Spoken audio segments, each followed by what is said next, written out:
नमस्कार बच्चों, क्या हाल चाल। गुड आफ्टरनून बोलेंगे क्या? हाँ, good afternoon, good afternoon. I hope आप सभी लोग फिट एंड फाइन हैं। नमस्कार नमस्कार।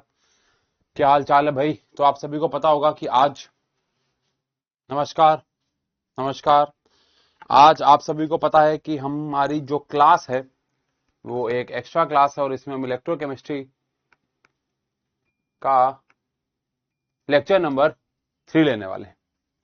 नमस्ते भाई, नमस्ते नमस्ते, नमस्कार नमस्कार। ठीक है ठीक है ठीक है, चलिए। तो आज हमारी क्लास कम से कम 2 घंटे की तो है। अब अगर उससे ज्यादा लगी तो देख लेंगे, लेकिन कम से कम 2 घंटे की तो है। ठीक है, चलिए। ठीक है ठीक है, शुक्रिया शुक्रिया शुक्रिया। चलिए, तो एक बार जब तक बच्चे आ रहे हैं, एक बार रिवाइज कर लेते हैं कि हमने लास्ट लेक्चर में क्या पढ़ा था। हमने लास्ट लेक्चर में सबसे पहले पढ़ा कि इलेक्ट्रोलिटिक सेल और इलेक्ट्रोकेमिकल सेल जो है वो आपस में डिफरेंट कैसे है। काफी डिफरेंसेस आए उसमें, लेकिन एनोड कैथोड का साइन ऑपोजिट होना, और एक केमिकल एनर्जी को इलेक्ट्रिक एनर्जी में कन्वर्ट करता है, एक इलेक्ट्रिक एनर्जी को केमिकल एनर्जी में कन्वर्ट करता है, डिफरेंस होना, दो अलग अलग कंटेनर्स होना, ये मेजर डिफरेंसेस देखा जाए तो थे। बाकी और भी डिफरेंसेस थे कि डिपॉजिट एक पे हो रहा है, दोनों पे हो रहा है, ऐसा ऐसा, स्पॉन्टेनियस है, नॉन स्पॉन्टेनियस है। लेकिन फिर लास्ट क्लास में जाते जाते हमने एक डेफिनेशन को पढ़ा था जो एक काफी इंपॉर्टेंट डेफिनेशन थी, that is electrode potential. Electrode potential को हमने जाते जाते लास्ट क्लास में डिस्कस किया था, तो इसको आज हम एक बार और डिस्कस करेंगे कि what do you mean by electrode potential. बहुत सिंपल सी भाषा में बात करते हैं, इलेक्ट्रोड पोटेंशियल क्या है। देखो, हमने डिस्कस किया था कि पहली बात तो मैं आपको एक बात बता दूं कि अब हम जो भी टॉपिक पढ़ रहे हैं वो इलेक्ट्रोकेमिकल सेल के रिस्पेक्ट से है। आने वाली 2 क्लास, 3 क्लास, 4 क्लास, जब तक मैं बोलूं ना कि बेटा अब हम इलेक्ट्रोलिटिक सेल की बात कर रहे हैं, तब तक अब हम इलेक्ट्रोकेमिकल सेल की ही बात कर रहे होंगे। इस चैप्टर के लास्ट में एक टॉपिक आएगा, फैराडेज लॉ ऑफ इलेक्ट्रोलिसिस। वो टॉपिक इलेक्ट्रोलिटिक सेल के ऊपर कनेक्टेड है, लेकिन बाकी सारे टॉपिक्स हमारे इलेक्ट्रोकेमिकल सेल के लिए होंगे, ये बात ध्यान रखना। ठीक है, अब इलेक्ट्रोड पोटेंशियल क्या था। जब हम एक इलेक्ट्रोकेमिकल सेल में दो कंटेनर, जिनको हमने दो हाफ सेल बोला था, बिकॉज एक पे हो रही थी ऑक्सीडेशन, एक पे हो रही थी रिडक्शन, दोनों को मिलकर बना एक पर्टिकुलर सेल। तो हाफ सेल एक होता है हाफ ऑक्सीडेशन सेल, एक होता है हाफ रिडक्शन सेल। अगर डैनियल सेल की बात करें, जिससे हमने इलेक्ट्रोकेमिकल सेल को पढ़ा था, तो उसमें जो हमारे पास जिंक और जिंक सल्फेट वाला कंटेनर था वो हाफ ऑक्सीडेशन सेल था, बिकॉज वहां पे ऑक्सीडेशन हो रही थी। कॉपर और कॉपर सल्फेट वाला जो हाफ सेल था वो हमारा रिडक्शन हाफ सेल था, क्योंकि वहां पर रिडक्शन हो रही थी, ऑब्वियस बात है। इन दोनों से मिलकर बनता है सेल।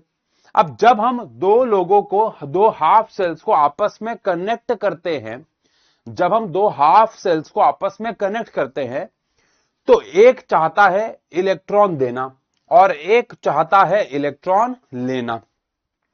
जो इलेक्ट्रॉन देना चाहता है, उस इलेक्ट्रॉन देने वाले की क्या क्षमता है, क्या पोटेंशियल है, उसको बोलते हैं इलेक्ट्रोड पोटेंशियल। ऐसे ही कैथोड वाले में कौन कितनी ताकत से इलेक्ट्रॉन लेना चाह रहा है, उसको उसका इलेक्ट्रोड पोटेंशियल कहते हैं। लेकिन एक इलेक्ट्रॉन देना चाह रहा है, तो आप समझ सकते हैं कि इलेक्ट्रोड पोटेंशियल दो प्रकार का हो सकता है। एक हो सकता है ऑक्सीडेशन पोटेंशियल और एक हो सकता है रिडक्शन पोटेंशियल, जो कि आगे आएगा। लेकिन ये दो प्रकार का हो सकता है। एक हो सकता है ऑक्सीडेशन पोटेंशियल, एक हो सकता है ऑक्सीडेशन पोटेंशियल, और एक हो सकता है रिडक्शन पोटेंशियल। और ऑब्वियस सी बात है, एक ऑक्सीडेशन पोटेंशियल होगा और एक रिडक्शन पोटेंशियल होगा ना बेटा।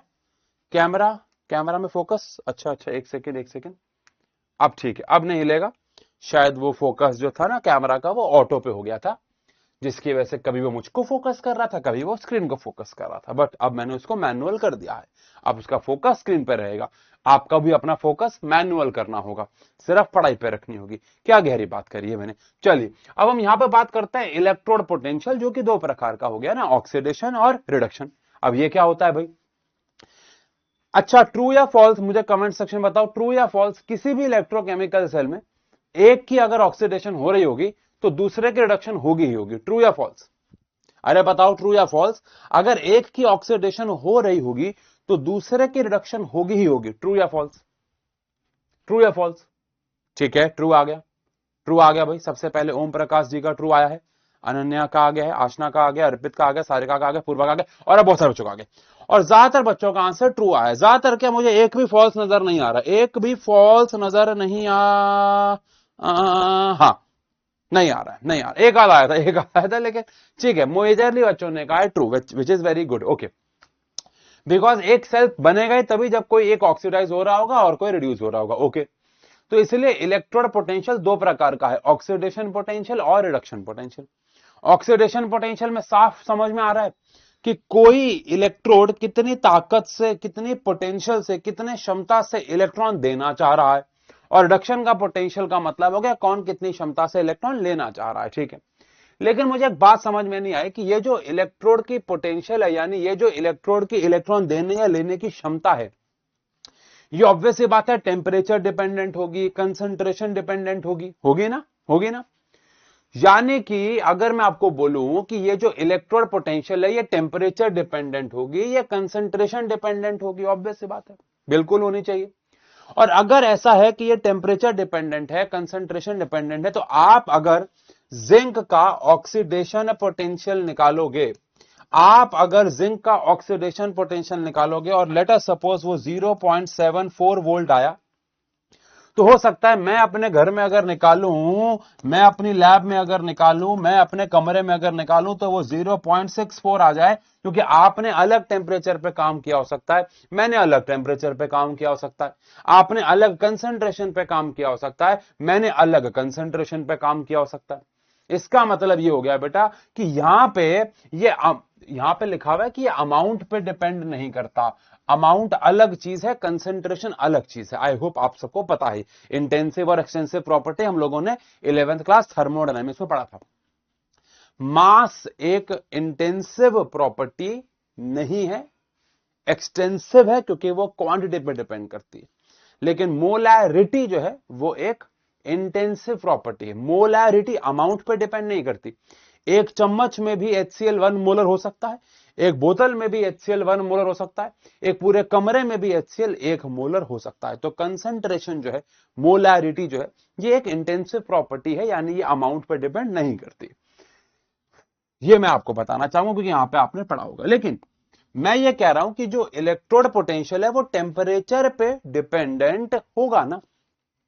टेम्परेचर बढ़ाओगे तो इलेक्ट्रॉन जल्दी भागेंगे या धीरे भागेंगे, कुछ तो होगा, अरे कुछ तो होगा, कैसे होगा, क्या होगा, ये फिजिक्स नहीं है कि हम उतना बात करेंगे वैसे फॉर्मूले वाइज, लेकिन कुछ तो फर्क पड़ेगा टेम्परेचर पे। ऐसे ही फर्क कंसंट्रेशन पे भी पड़ेगा। अगर कंसंट्रेशन ज्यादा होगी तो ऐसा फील हो रहा है कि जल्दी जल्दी इलेक्ट्रॉन्स निकलेंगे, कॉपर वाले की कंसंट्रेशन ज्यादा होगी, जल्दी जल्दी वो इलेक्ट्रॉन लेगा, तो भैया कंसंट्रेशन पे भी डिपेंड कर रहा है। और अगर कोई इलेक्ट्रोड में गैस इन्वॉल्व है, कहीं पे कोई गैस है, तो ये प्रेशर पे भी डिपेंड करेगा। बिकॉज मान लो हाइड्रोजन गैस कहीं पे इन्वॉल्व है, प्रेशर बढ़ाओगे तो हाइड्रोजन गैस के पार्टिकल्स एक दूसरे से करीब आएंगे, पास आएंगे तो फिर वो अफेक्ट करेगा उसको, पास आएगा तो जल्दी इलेक्ट्रॉन लेगा या देगा, जो भी है। द ओनली पॉइंट इज कि ये जो इलेक्ट्रोड पोटेंशियल है ये भले ही अमाउंट पे डिपेंडेंट ना हो, बट मैं यहां पे लिखना चाहूंगा कि इलेक्ट्रोड पोटेंशियल जो है इज टेम्परेचर, प्रेशर अगर गैस है कोई, एंड कंसंट्रेशन डिपेंडेंट। ये इन सब पे तो डिपेंड करेगी भाई, पक्का करेगी। एंड दैट इज वाई आपके और मेरे इलेक्ट्रोड पोटेंशियल वेरी कर सकते हैं। इसीलिए शब्द आता है स्टैंडर्ड इलेक्ट्रोड पोटेंशियल, इसीलिए शब्द आता है स्टैंडर्ड इलेक्ट्रोड पोटेंशियल, यानी कि ई नॉट। इलेक्ट्रोड पोटेंशियल को हम ई से रिप्रेजेंट कर सकते हैं, लेकिन स्टैंडर्ड इलेक्ट्रोड पोटेंशियल में नॉट का मतलब क्या होता है, नॉट का मतलब क्या होता है? Sir, you just said it depends on concentration and put it in intensive property. हाँ, यस, क्योंकि कंसंट्रेशन जो है वो इंटेंसिव ही है। अभी तो समझाया, आप लेट आए क्या? शुरू में आपने आधी लाइन सुनी क्या बेटा प्राची? हमने यही तो बताया आपको अभी 5 मिनट लगा के। यस, चलो वापस आते हैं। मैं कह रहा हूं स्टैंडर्ड इलेक्ट्रोड पोटेंशियल जो है वो क्या है? फिर इलेक्ट्रोड पोटेंशियल सेम एलिमेंट का, सेम आयन का अलग अलग हो सकता है, आपका मेरा कंडीशन पर डिपेंड करता है। लेकिन अगर हम कंडीशंस को स्टैंडर्ड रख दें, स्टैंडर्ड मतलब अगर हम लोग कंसंट्रेशन को 1 मोलर कर दे, प्रेशर को 1 एटीएम कर दे, टेम्परेचर को 298 केल्विन कर दे, इसको बोलते हैं ना स्टैंडर्ड कंडीशंस कर दे, तो स्टैंडर्ड कंडीशन में तो आपका और मेरा आंसर सेम आएगा ना। ऑब्वियस सी बात है, अगर आप और मैं दोनों 298 केल्विन पे काम करें, आप और मैं दोनों 1 एटीएम पे काम कर रहे हैं, अगर कोई गैस है तो आप और मैं आयंस या इलेक्ट्रोलाइट की कंसंट्रेशन 1 मोलर ले, तो फिर आपका और मेरा जिंक का आंसर सेम आना चाहिए। इसीलिए शब्द आया स्टैंडर्ड इलेक्ट्रोड पोटेंशियल, ताकि हम आपस में पढ़ाई कर सकें। तो जब भी किताबों में डेटा लिखा जाता है कि जिंक का स्टैंडर्ड, तो हम कंपेयर कर सकते हैं कि हाँ यार, जिंक का आपके लिए भी 0.74 वोल्ट है, मेरे लिए भी 0.74 वोल्ट है, स्टैंडर्ड कंडीशन। सिंपल सी बात है। अब जो आप पानी की डेंसिटी याद करके बैठे हो 1 ग्राम पर ml, आप भी जानते हो, मैं भी जानता हूं कि पानी की डेंसिटी वेरी करती है। टेम्परेचर को बढ़ाओगे, टेम्परेचर को कम करोगे तो वेरी करेगी। अगर आपने 11th क्लास में चैप्टर पढ़ा हुआ है थर्मल प्रॉपर्टीज, तो आपको याद होगा ये डेंसिटी 4 डिग्री सेल्सियस पे होती है, इससे नीचे इसके नीचे जाओ तो चेंज होती है ना। तो वो एक स्टैंडर्ड वैल्यू हमने याद कर रखी है 1 ग्राम पर ml, जो 4 डिग्री सेल्सियस पे। ऐसे ही हम लोग स्टैंडर्ड कंडीशंस पे काम करेंगे, ठीक है। E नॉट, मैं ये नहीं कह रहा कि हम ये नहीं निकालना सीखेंगे, लेकिन पहला स्टेप होना चाहिए ताकि हम सेम लेवल पे आ जाए, वो है स्टैंडर्ड इलेक्ट्रोड पोटेंशियल। आओ उसको आगे बढ़ाते हैं।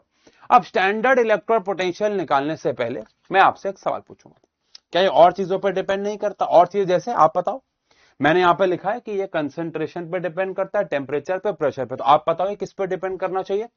हम उसका आंसर डिस्कस करेंगे। मेरे हिसाब से और किसी चीज पर डिपेंड नहीं करना चाहिए। यस, मतलब ऑब्वियस बात है, मटेरियल तो है ना, मटेरियल तो एक पर्टिकुलर मटेरियल की ही तो बात हो रही है, तो वो तो है, बाकी डिपेंड करता है टेम्परेचर पे, प्रेशर पे एंड कंसंट्रेशन पे।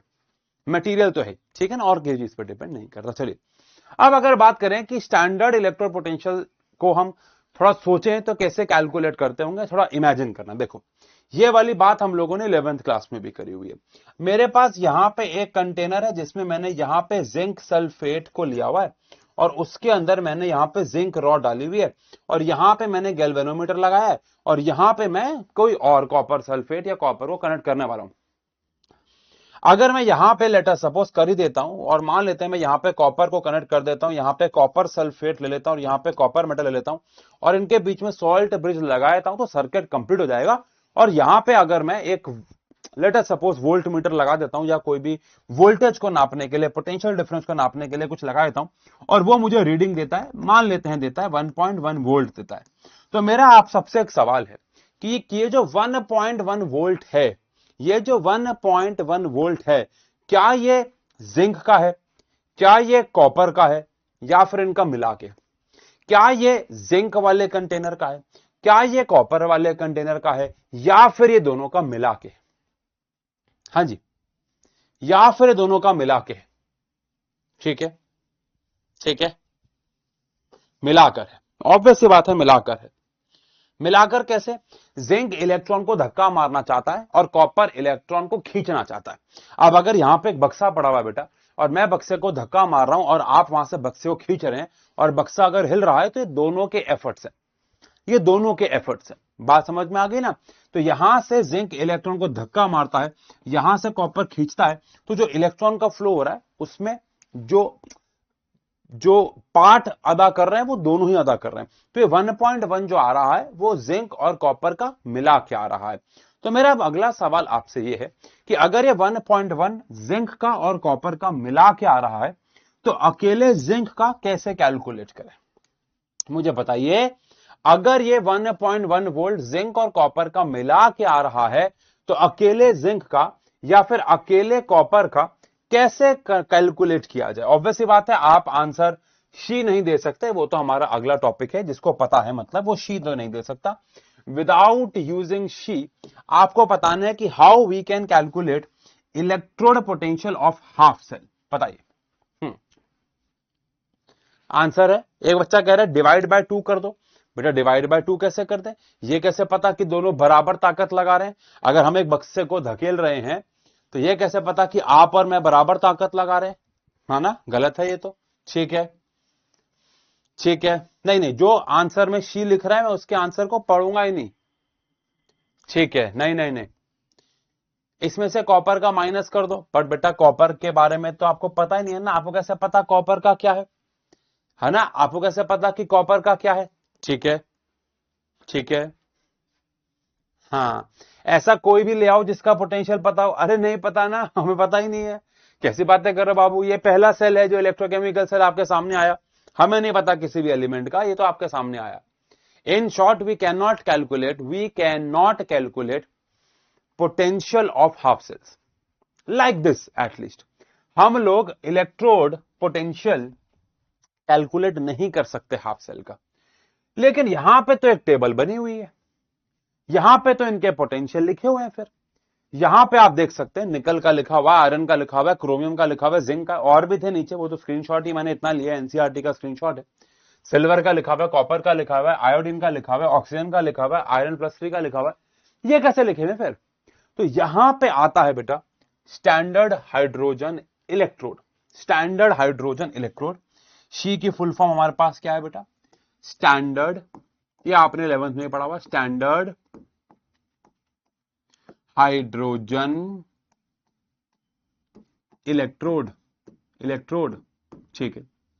अब देखो बेटा, यहां पे हम जो बात करने जा रहे हैं वो एक रेफरेंस की है, रेफरेंस। और मैं इससे पहले आगे बढ़ूं, मैं आपको बता दूं, आप अपने जीवन में बहुत सारी चीजें रेफरेंस से निकालते आए हो।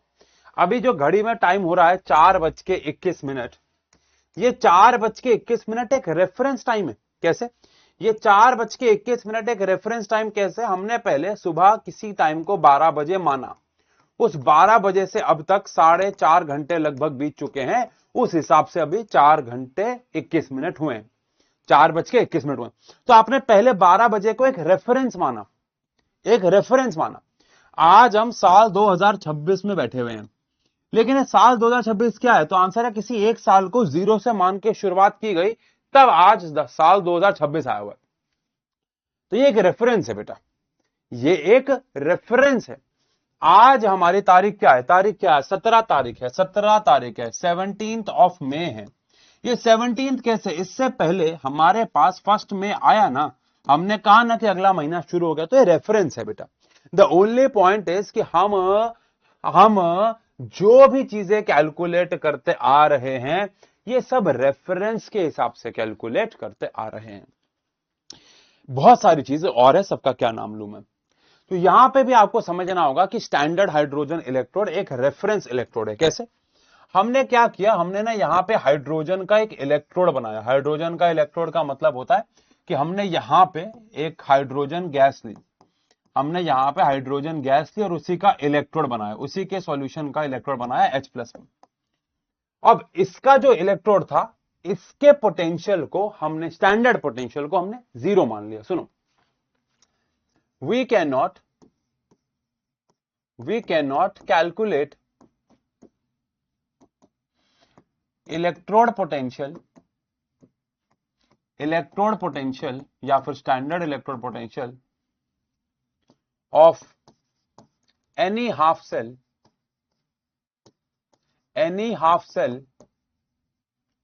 Separately.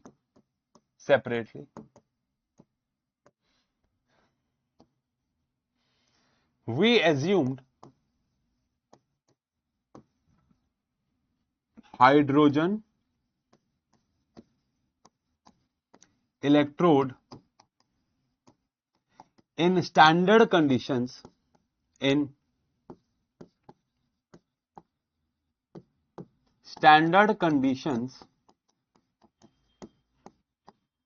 as our reference electrode,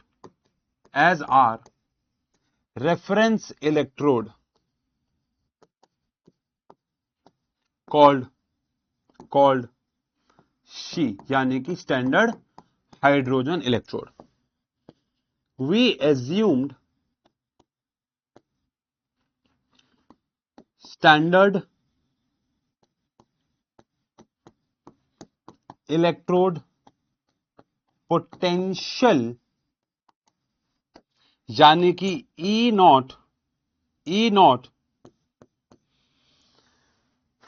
not ऊपर भी लगा सकते हो, E नॉट नीचे। अगर मुझे नीचे कुछ लिखना होगा तो मुझे E नॉट ऊपर लगाना पड़ेगा। E नॉट जैसे मैं एनोड कैथोड लिखूंगा, तो आप कैसे भी लिख सकते हो। वैसे शायद E नॉट ऊपर ही आता है, मेरा मेरा जहां तक मुझे याद है ई नॉट ऊपर ही आता है ना, मैंने यहां पे नीचे लगा दिया है, ई नॉट ऊपर ही आता है, ई नॉट। तो हमने क्या किया, हमने यहां पे जो ई नॉट है हाइड्रोजन इलेक्ट्रोड के लिए, we assume standard electrode potential, we assumed standard electrode potential यानी E naught cell 0 for SHE, यानी हमने क्या मान लिया, जो हमने मान लिया कि जो इलेक्ट्रोड पोटेंशियल होता है स्टैंडर्ड हाइड्रोजन इलेक्ट्रोड का, उसको हम 0 मान लेते हैं।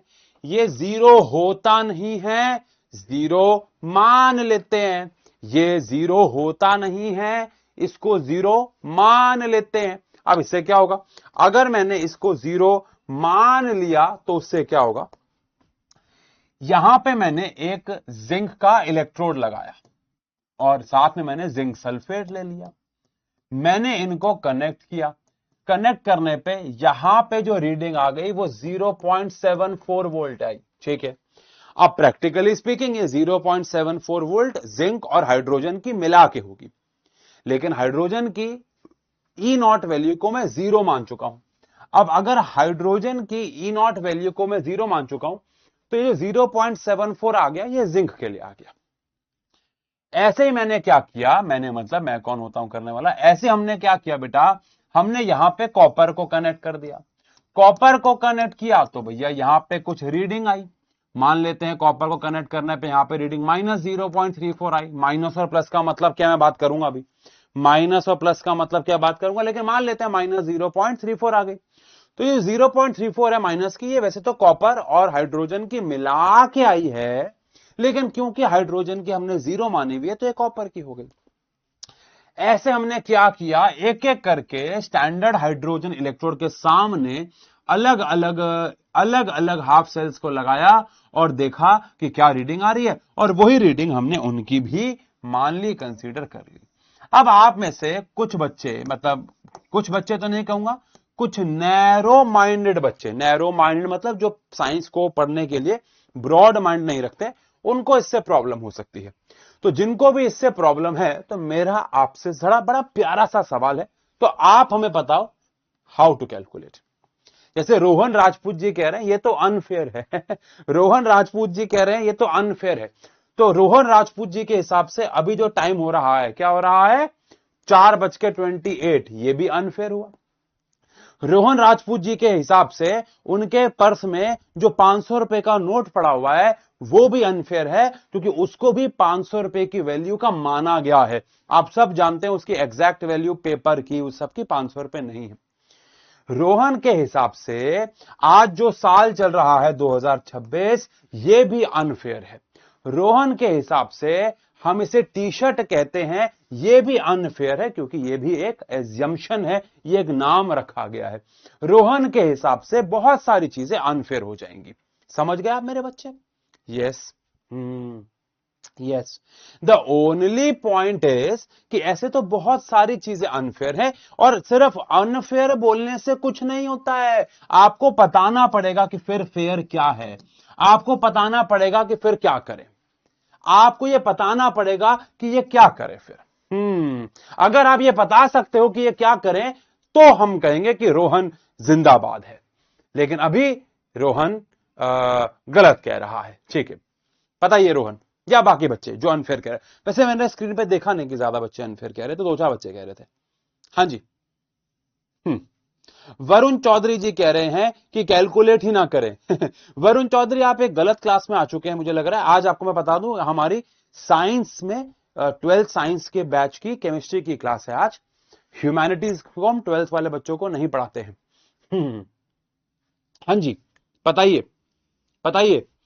हाँ हाँ हाँ, अगर हम ऐसे बोलेंगे कि हम कैलकुलेट ही क्यों करें, छोड़ दो, तो फिर हमने साइंस क्यों ली बेटा। गलत कर दिया हमने। ठीक है ठीक है ठीक है, चलो आगे बढ़े क्या। अनफेयर तो वो भी थी अरे यार तुम ऐसे मत करो। ठीक है, चलो आगे बढ़े क्या, आगे बढ़े।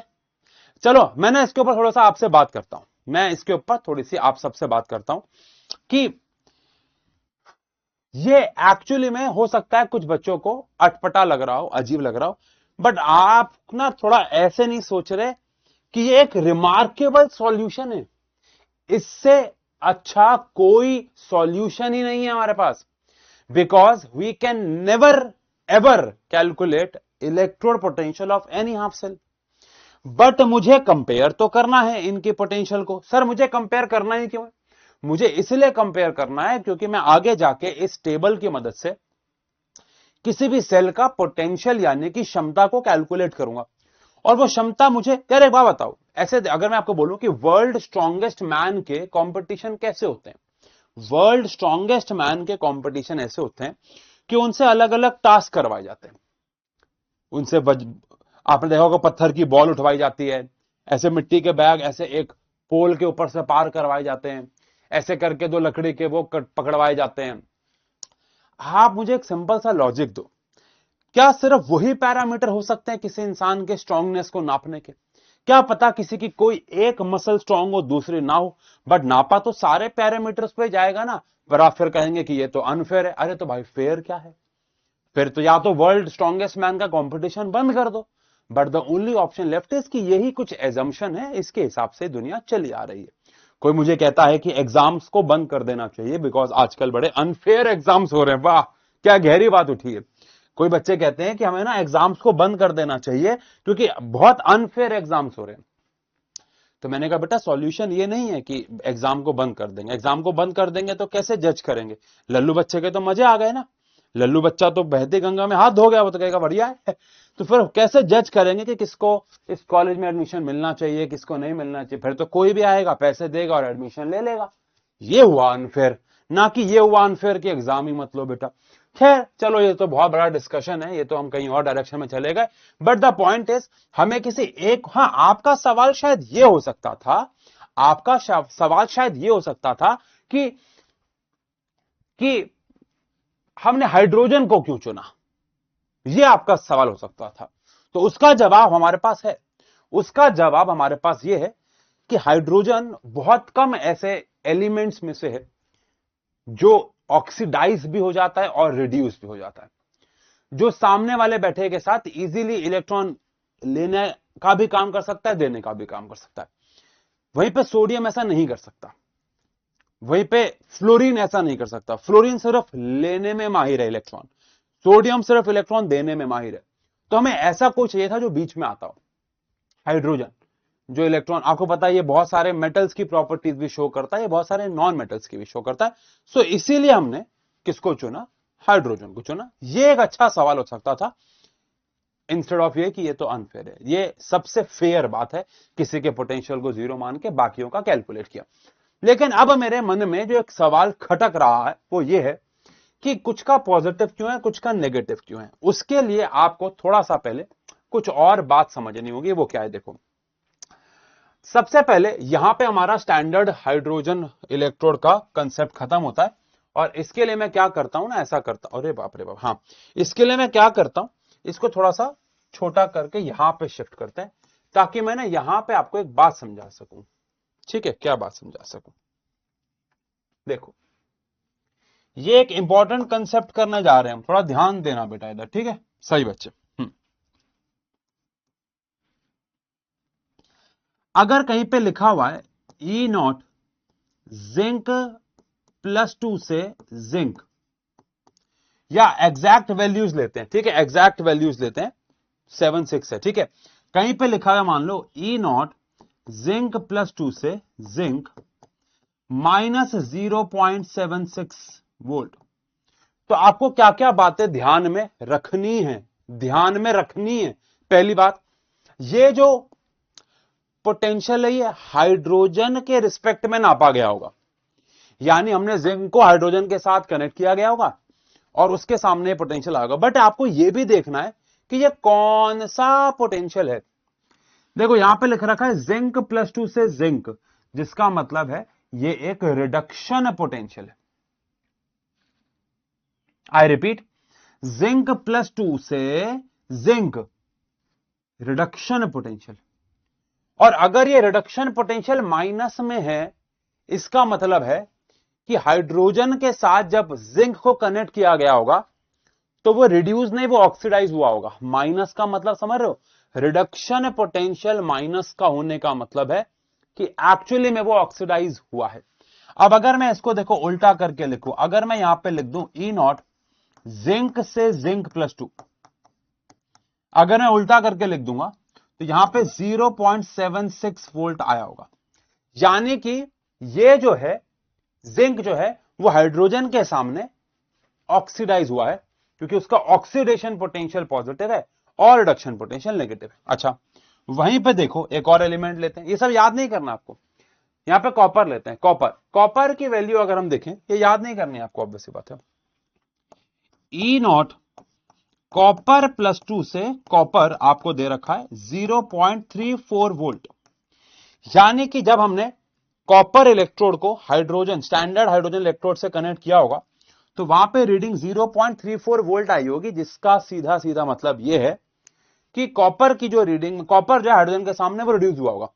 अगर मैं इसकी ऑक्सीडेशन पोटेंशियल निकालना चाहूं अगर मेरा मन कर रहा है तो उल्टा कर दूं तो यहां पे माइनस आ जाएगा, माइनस आ जाएगा, माइनस आ जाएगा, माइनस आ जाएगा।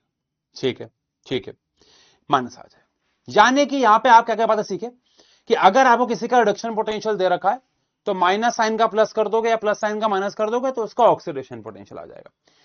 अगर किसी का रिडक्शन पोटेंशियल नेगेटिव है तो इसका मतलब है वो रिड्यूस नहीं, वो ऑक्सीडाइज होना चाह रहा है विद रिस्पेक्ट टू हाइड्रोजन।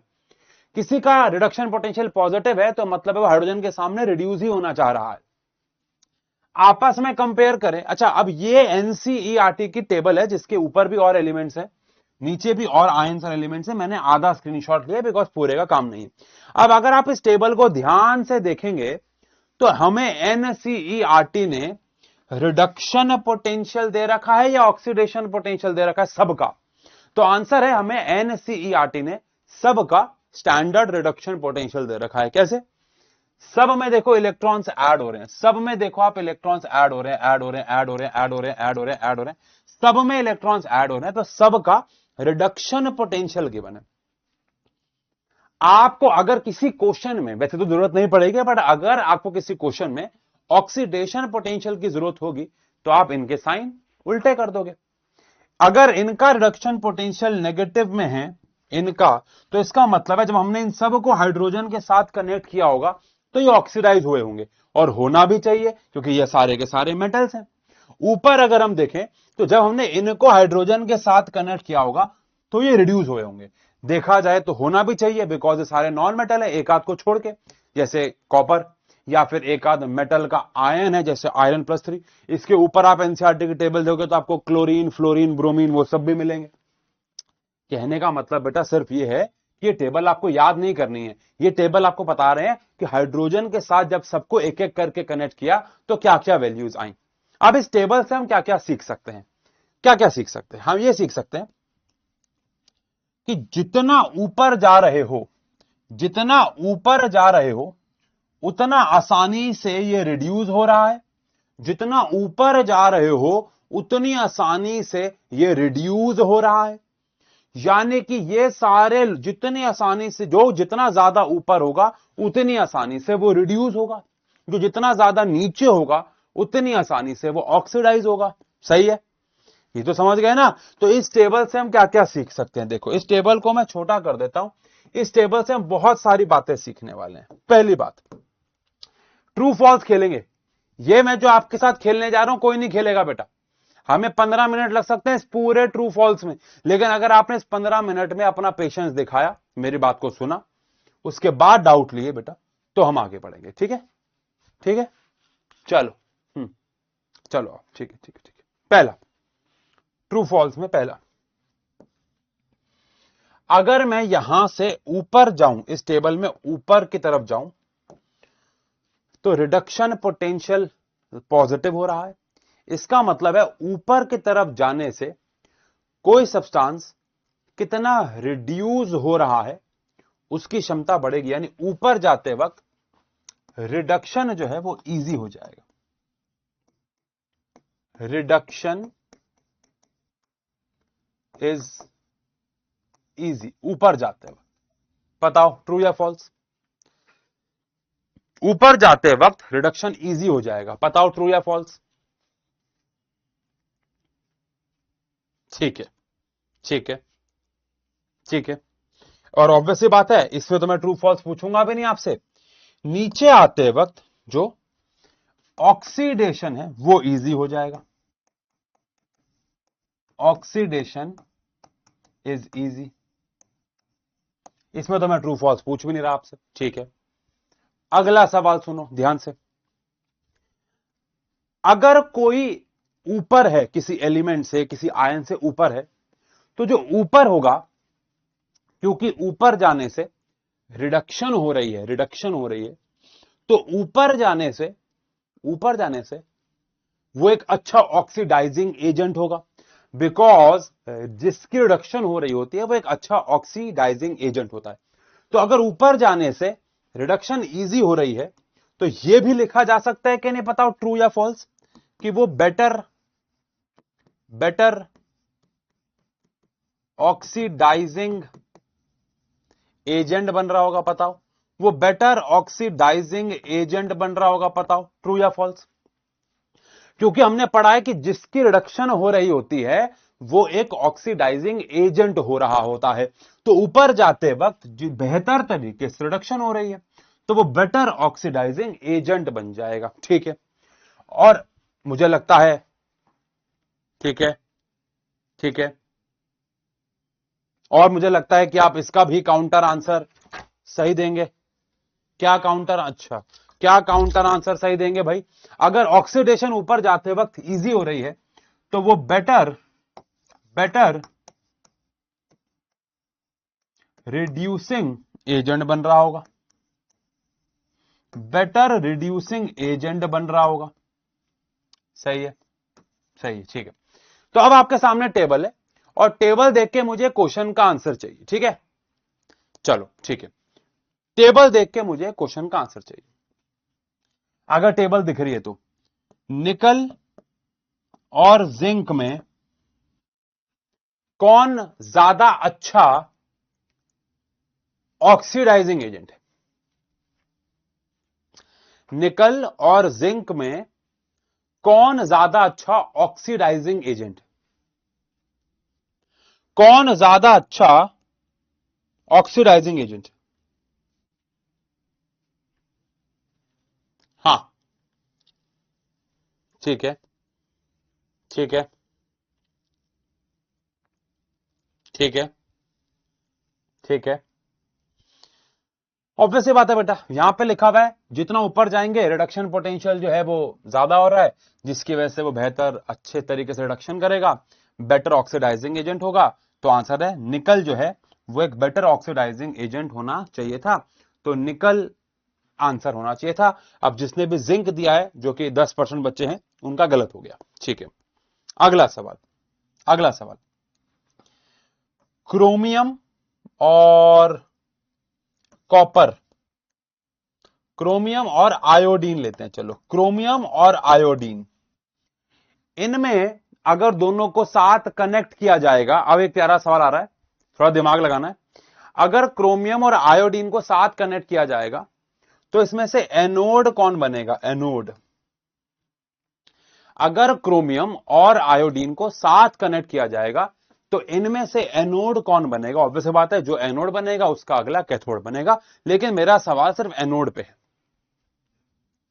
हाँ, क्रोमियम और आयोडीन को अगर साथ में कनेक्ट किया जाएगा तो इनमें से एनोड कौन बनेगा? एनोड। ठीक है, ठीक है, सोच लो, कोई जल्दबाजी नहीं है। हम्म, हम्म, ठीक है। मोस्टली बच्चों का आंसर सही है, पहले से काफी अच्छा नंबर है। चलिए, समझ रहे हो आप? आप समझे कैसे? ऑब्वियस बात है, आंसर क्रोमियम है। क्यों? क्रोमियम और आयोडीन में नीचे कौन है? आंसर है क्रोमियम है, ये रहा। जो नीचे है वो आसानी से ऑक्सीडाइज होगा, अपने आप की ऑक्सीडेशन करेगा, और जो ऑक्सीडेशन करता है वो एनोड होता है। तो इसका मतलब है ये एनोड हो गया और इसका मतलब है ये कैथोड हो गया।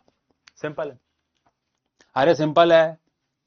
अब इसको और ज्यादा कॉम्प्लिकेटेड नहीं बनाते हैं, इसको इजी कर देते हैं। उसके बाद आपके मन में जो सवाल होंगे पूछना, इसको और इजी कर देते हैं। कैसे, सुनो, हमें यहां पे एक स्टैंडर्ड, अभी तक हम जो बात कर रहे हैं वो हाफ सेल की बात कर रहे हैं, है ना, half oxidation cell, half reduction cell.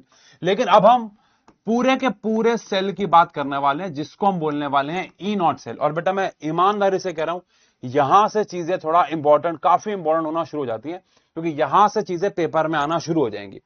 क्योंकि यहां पे हम एक पूरे सेल का पोटेंशियल निकालना चाहते हैं। अब एक पूरे सेल का पोटेंशियल कैसे निकाल सकते हैं? तो अगर मुझे किसी भी सेल का स्टैंडर्ड पोटेंशियल निकालना है, तो ये ऑब्वियस सी बात है कि मैं उसमें एनोड क्या चाहता है? ऑक्सीडेशन। कैथोड क्या चाहता है? रिडक्शन। तो मैं उन दोनों के पोटेंशियल को ऐड कर दूं। अब उसूलन फॉर्मूला क्या होना चाहिए था कि जो हमारा कैथोड है और हमारा जो एनोड है, उन दोनों के पोटेंशियल को ऐड कर दिया जाए। इससे हमें क्या मिलना चाहिए था? E cell. लेकिन इसमें ना एक शर्त होती है। क्या शर्त होती है? इस पहले फॉर्मूले को समझो, इस पूरे फॉर्मूले को समझो। डब्बा याद है? डब्बा, मैं डब्बे को धक्का मार रहा था, आप डब्बे को खींच रहे थे। तो मैं डब्बे को धक्का मार रहा था, तो मैं हो गया एनोड। डब्बा मतलब इलेक्ट्रॉन है। मैं डब्बे को धक्का मार रहा था, तो मैं हो गया एनोड। आप डब्बे को खींच रहे थे, तो आप हो गए कैथोड। तो मेरा धक्का मारना और आपका खींचना, इसको ऐड करके टोटल डब्बे पे ताकत आ गई। सिंपल है। यानी कि E naught anode plus E naught cathode, ये फॉर्मूला कब आएगा बेटा? ये तब आएगा जब मुझे कैथोड का कौन सा पोटेंशियल गिवन हो? रिडक्शन पोटेंशियल गिवन हो। रिडक्शन पोटेंशियल गिवन हो। और एनोड का धक्का मारना यानी कि ऑक्सीडेशन पोटेंशियल गिवन हो। ठीक है बेटा, मैं सीधा फॉर्मूले पे भी आ सकता हूं, जो रट्टे मारना है आपको। जो बच्चे कमेंट सेक्शन पे लिख रहे हैं मेरे को 2 मिनट लगेंगे, मैं 10 मिनट खर्च कर रहा हूं आपको समझाने के लिए। बेटा जीवन में रट्टे मार के आगे बढ़ोगे, बुरा हाल हो जाएगा। हो सकता है नंबर ले आओ केमिस्ट्री में, जीवन में सर्वाइव नहीं कर पाओगे। समझा करो बेटा। हाँ, ये जो फॉर्मूला है ये एक एक्चुअल सही फॉर्मूला है जो पैदा हुआ था। ये पैदा होने वाला फॉर्मूला है कि E naught cathode plus E naught anode. Anode का फॉर्मूला हुआ ऑक्सीडेशन यानी कि धक्का मारना, रिडक्शन हुआ खींचना। अब लेकिन प्रॉब्लम क्या है कि हमारी एनसीईआरटी में हमें ऐसा नहीं है कि ऑक्सीडेशन और रिडक्शन पोटेंशियल अलग अलग गिवन है, हमें तो सबका रिडक्शन पोटेंशियल गिवन है, यानी कि सबका खींचने वाला पोटेंशियल गिवन है। अब उसी पे काम करना है। अब अगर उसी पे काम करना है तो E naught cell is equal to, अब ई नॉट कैथोड तो ठीक है, ई नॉट कैथोड तो ठीक है भैया, कैथोड तो ठीक है, क्योंकि उसका रिडक्शन पोटेंशियल है। लेकिन ऑक्सीडेशन पोटेंशियल जो है, हमें वो उस पर तो काम नहीं करना है, हमें तो सबकी कौन सी पोटेंशियल पे काम करना है? रिडक्शन। और मैंने अभी आपको सिखाया कि अगर किसी की ऑक्सीडेशन हो रही है, ऑक्सीडेशन पोटेंशियल है, उसका अगर आपको रिडक्शन पोटेंशियल लिखना हो तो उसका साइन उलट जाएगा। तो यहां पे हमारे पास माइनस आ जाएगा। लेकिन बच्चे ये फॉर्मूला तो रट्टा मार लेते हैं, बच्चे ये वाला फॉर्मूला तो रट्टा मार लेते हैं, लेकिन वो ये नहीं समझते कि ये फॉर्मूला कब आया, जब दोनों का हमें कौन सा पोटेंशियल गिवन हो? रिडक्शन पोटेंशियल गिवन हो। और गिवन ही होगा, अगर नहीं गिवन होगा तो हम कन्वर्ट कर लेंगे। मैं आपको अभी क्वेश्चन कराऊंगा, आप समझ जाओगे। हाँ, आप समझ जाओगे मेरे बच्चे। लेकिन ये जो फॉर्मूला है, ये एक्चुअल वो फॉर्मूला है जो पैदा हुआ था। ये तो लोगों ने उसको बदल दिया। हर एक इंसान बेटा पैदा अलग तरीके से होता है, दुनिया में आने के बाद बदल जाता है बेटा। रोना मत बेटा, ये बदला गया फॉर्मूला है। पैदा तो ये हुआ था फॉर्मूला, होना भी यही चाहिए बेटा। मैं धक्का मार रहा हूं, आप खींच रहे हो, दोनों की ताकत ऐड होनी चाहिए थी। तो धक्का मारने वाले को बोला जा रहा है कि नहीं तू भी इधर आके खींच। क्या गहरी बात कर रहा हूं मैं, आप समझ नहीं पा रहे हो? ये डब्बा है, मैं धक्का मार रहा था, आप यहां खींच रहे थे, मैं अपना जीवन जी रहा था, आप अपना जीवन जी रहे थे। दुनिया ने मुझे ताने मार मार के बोला कि नहीं धक्का मारना गलत बात है, यहां आके खींचो। अब हम दोनों खींच रहे हैं, तो मुझे अपने साइन को बदलना पड़ेगा ना, मुझे अपने साइन को बदलना पड़ेगा। कोई फर्क नहीं पड़ेगा उससे, डब्बा अभी भी उतनी ताकत से जाएगा, लेकिन मुझे तो बदलना पड़ा ना दुनिया के कहने पर।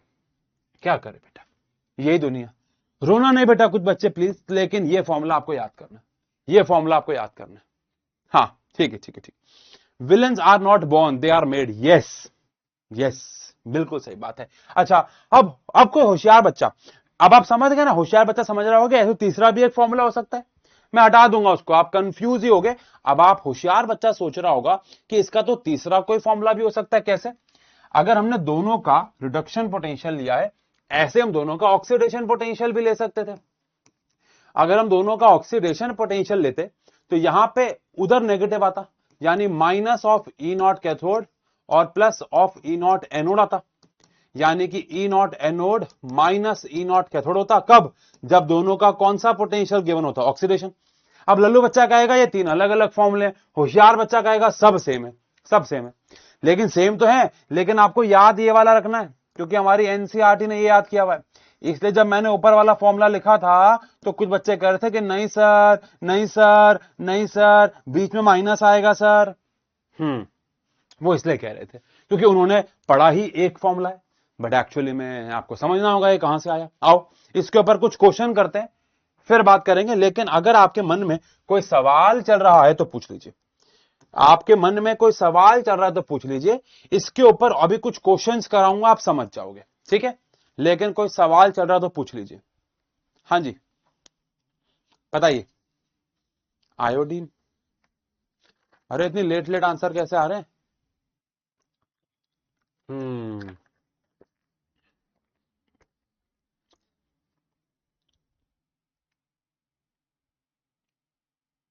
हम्म क्लास 2 घंटे की। हाइड्रोजन का कैसे कैलकुलेट करेंगे? नहीं नहीं करेंगे, क्यों? उसका तो जीरो मान लिया ना स्टैंडर्ड केस में। कंडीशन स्टैंडर्ड नहीं होंगे तो सर क्या करेंगे? बेटा इसके लिए नर्स्ट इक्वेशन पे जाना होगा, शायद आज जाएंगे वहां पे, लेकिन इसके लिए नर्स्ट इक्वेशन है, टेबल याद करनी है। नहीं, 27th की छुट्टी रहेगी क्या? 27th को क्या है बेटा, मुझे पता नहीं है। हम्म ये माइनस साइन का मतलब मैं समझा दूंगा आपको, अभी अगर नहीं समझ में आए तो भी समझ में आ जाएगा। हम्म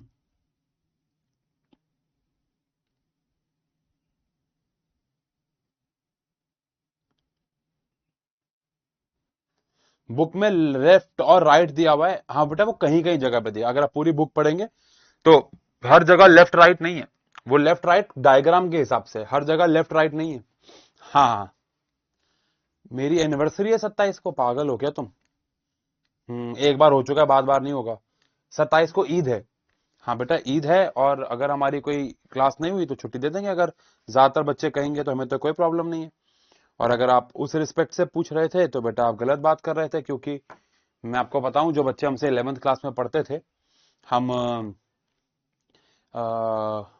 एक बच्चा, मुझे याद है पिछली बार क्या हुआ, हमारी क्लास चल रही थी तो उसमें एक बच्चा कह रहा कि सर आप ईद पे क्लास ले रहे हो लेकिन आप बाकी त्योहारों पे छुट्टी अ, दे देते हो। तो मैंने कहा कि बेटा शायद तू पहली बार पढ़ने आया है हमारे बैच में, बट मैं आपको बताऊं 10th और 12th क्लास वाले बच्चों की जो क्लासेस होती हैं वो फेस्टिवल्स में भी होती है। अनटिल अनलेस अगर कोर्स पीछे चल ना रहा हो तो फिर छुट्टी हो जाती है, बट अगर कोर्स पीछे हो तो हमने कितनी बार क्लासेस, अगर आप में से कोई बच्चा है 10th और 12th में, जो 10th में पढ़ा है 11th में पढ़ा है, तो हमने बहुत सारे फेस्टिवल पे भी क्लासेस ली हैं। तो ऐसा बिल्कुल भी नहीं है कि किसी पर्टिकुलर फेस्टिवल पे हम छुट्टी देते हैं या नहीं देते, ये एक गलत धारणा है आपकी बेटा, ऐसा कुछ भी नहीं है, ठीक है ना? बाकी अगर 27th को बच्चे कहेंगे तो हम छुट्टी दे देंगे, पूछ लेंगे हम। चलो अभी मुझे लगता है ये बात नहीं है। एनसीईआरटी पढ़ना जरूरी है क्या? केमिस्ट्री में यस, बायो में यस, फिजिक्स में नो, ठीक है। चलिए, मुझे लगता है सवाल तो नहीं आए। ऑक्सीडेशन के को कैसे पहचाने, मैं भी क्वेश्चन करवा रहा हूं आपको। सर आपने लास्ट ईयर छोटी दिवाली पे क्लास ली थी, हाँ मैं वही कह रहा हूं बेटा, इसलिए उस ट्रैक पे ना लेके जाएं प्लीज इन बातों को, है ना, ये गलत बात है। चलिए आगे बढ़े क्या, आगे बढ़े क्या? वर्ल्ड वर्ल्ड कप के मैच के टाइम पे भी क्लास हुई थी, हाँ अब इससे बड़ा फेस्टिवल क्या होगा आप बताओ। हमने तब भी, यार तुम मेरे को ना ऐसे भावुक कर रहे हो, मेरे को टाइम वेस्ट करवा रहे हो तुम। रिडक्शन पोटेंशियल वाली बात समझा रहा हूं, इसके अलावा कोई डाउट है क्या? नहीं तो मैं आगे बढ़ रहा हूं, इसके अलावा कोई डाउट है तो? नहीं, चलो लेट्स गो। अब यहां पे मैं आपको ना एक सवाल करवा रहा हूं, हमें क्या करना है, हमें इन सब केसेस में ई नॉट सेल निकालना है। आई होप आपको याद है ई नॉट का मतलब है स्टैंडर्ड, ई नॉट का मतलब है स्टैंडर्ड सेल पोटेंशियल निकाल रहे हैं। तो आपके दिमाग में आ रहा होगा कि हम अपने रोजमर्रा की, जैसे मेरे कमरे में यहां पे इस रिमोट के अंदर ये 2 सेल पड़े हुए हैं। अब ये जो सेल हैं, क्या ये इस वक्त स्टैंडर्ड कंडीशन में होंगे? कैसी बातें कर रहे हो आप? आपको लगता है कि इस कमरे का टेम्परेचर एग्जैक्ट 25 डिग्री सेल्सियस होगा? आपको लगता है इन्होंने 1 मोलर लिया हुआ होगा? नहीं। तो यहां पे कंडीशन स्टैंडर्ड नहीं है। और चलो मान लेते हैं कि इस कमरे में 25 है भी, बिकॉज मैंने अभी एकदम से देखा कि मैंने एसी को 25 पे सेट किया हुआ। लेकिन अगर मैं इस कमरे से बाहर लेके जाऊं जहां का टेम्परेचर 40 है, तो बेटा वहां पे आप मुझे बताइए, ये स्टैंडर्ड कंडीशन से बाहर आ जाएगा। तो इसलिए रियल लाइफ में हम स्टैंडर्ड कंडीशन में बात नहीं करते हैं, स्टैंडर्ड कंडीशन से बाहर आके बात करते हैं। लेकिन अभी हम ई नॉट सेल की यहां पे बात कर रहे हैं, ठीक है। चलो, अब मान लेते हैं कि आपको ना क्वेश्चन गिवन है। अच्छा, इसके लिए मैं क्या करता हूं, इस टॉपिक को और इंटरेस्टिंग बनाने के लिए मैं एनसीईआरटी को ना अपने फोन में खोल रहा हूं, बिकॉज मैं बार बार यहां खोलूंगा ना तो आपको भी डिस्ट्रैक्शन होगा और आप आंसर पढ़ भी लोगे। मैं यहीं पे इलेक्ट्रोकेमिस्ट्री एनसीईआरटी खोल लेता हूं, ये मैंने खोल लिया, और मैं टेबल खोल लेता हूं ताकि मैं यहां पे कुछ डेटा लिख सकूं। और ऑब्वियसली बात है, वो डेटा हमें मेमोराइज नहीं करना है, याद नहीं करना है। हाँ, तो मैंने यहां पे खोल दिया। अब मैं यहां पे लिख रहा हूं कि हमारे पास ई नॉट लेड +2 से लेड, हमें यहां पे ये जो वैल्यू गिवन है वो है -0.13 वोल्ट। और ऐसे ही ई नॉट Mg+2 से Mg हमें क्वेश्चन में ही गिवन है -2.36 वोल्ट। आपको ई नॉट सेल निकालना है। अब देखो, जब भी आपको ई नॉट सेल निकालना होगा तो आपको यहां पे पहचानना होगा खुद से कि एनोड कौन है और कैथोड कौन है। अच्छा, अब एनोड कौन है और कैथोड कौन है, उससे पहले आपको यह पहचानना होगा कि क्या दोनों रिडक्शन पोटेंशियल गिवन भी है या हमारे साथ खेला जा रहा है। क्योंकि मैंने आपको बताया कि हमें यह वाला फॉर्मूला याद करना है, और ये फॉर्मूला एप्लीकेबल तब है जब दोनों का रिडक्शन पोटेंशियल गिवन हो। तो क्या दोनों का रिडक्शन पोटेंशियल गिवन है? यस, बिकॉज +2 से 0 जा रहे हैं, +2 से 0 जा रहे हैं, तो दोनों का रिडक्शन पोटेंशियल गिवन है, ठीक है। अब अगर दोनों का रिडक्शन पोटेंशियल गिवन है तो मैंने आपको पढ़ाया है कि जिसका रिडक्शन पोटेंशियल ज्यादा होगा वो कैथोड होगा। मैंने आपको पढ़ाया था, अभी मैं यहां पे लिख भी देता हूं, जिसका रिडक्शन, हमने यहां पे भी जो एग्जांपल लिया था निक्रोमियम वाला, जिसका रिडक्शन पोटेंशियल ज्यादा होगा वो कैथोड होगा, क्योंकि कैथोड पे रिडक्शन होती है। और जिसका रिडक्शन पोटेंशियल कम होगा, जिसको, और हमें ऑक्सीडेशन पोटेंशियल के टर्म्स में बात नहीं करनी है, बट ऑब्वियसली बात है उसके टर्म्स में उल्टा हो जाएगा। लेकिन जिसका रिडक्शन पोटेंशियल कम होगा, जिसका रिडक्शन पोटेंशियल कम होगा वो एनोड हो जाएगा, ठीक है। अब अगर ऐसा है तो इनमें से किसका रिडक्शन पोटेंशियल ज्यादा है? तो आंसर है लेड का ज्यादा है, तो लेड हमारे लिए कैथोड हो गया, और ये हमारे लिए सिंपल सी बात है कि एनोड हो गया। सिंपल है। अच्छा, अब ई नॉट सेल कैसे निकालना है? तो E naught cathode minus E naught anode करना है अगर दोनों का रिडक्शन पोटेंशियल गिवन हो, ठीक है। तो -0.13 में से -2.36 हो गया, तो 2.23 वोल्ट हमारे पास आंसर आ गया, ठीक है क्या? ठीक है क्या? ये हमारे पास आंसर आ गया। अरे डन है क्या? अरे डन है क्या? ठीक है, आओ एक और करते हैं, मतलब एक नहीं 2-4 और करते हैं। मान लेते हैं आपके पास आया, जो ज्यादा नेगेटिव होगा वो एनोड होगा बेटा। हाँ, ऐसे मत याद करो ना, सिंपल से याद रखो, जिसका रिडक्शन पोटेंशियल कम है वो एनोड है, जिसका ज्यादा है वो कैथोड है। सिंपल रखो ना बेटा। हाँ, आओ, यहां पे हमें दे रखा है ई नॉट कैल्शियम से कैल्शियम +2, और इसकी वैल्यू हमें दे रखी है 2.87 वोल्ट, और ई नॉट 10+2 से 10, ये वैल्यू हमें दे रखी है -0.14 वोल्ट, ठीक है।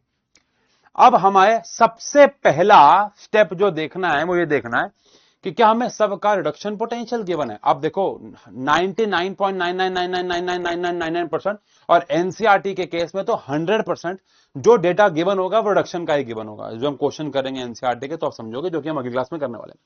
लेकिन मैंने यहां पे अगर आपको ध्यान से देखने को मिले तो ये तो रिडक्शन पोटेंशियल गिवन है क्योंकि यहां पे Sn+2 से Sn जा रहा है, लेकिन मैंने आपको कैल्शियम का ऑक्सीडेशन पोटेंशियल दिया हुआ है।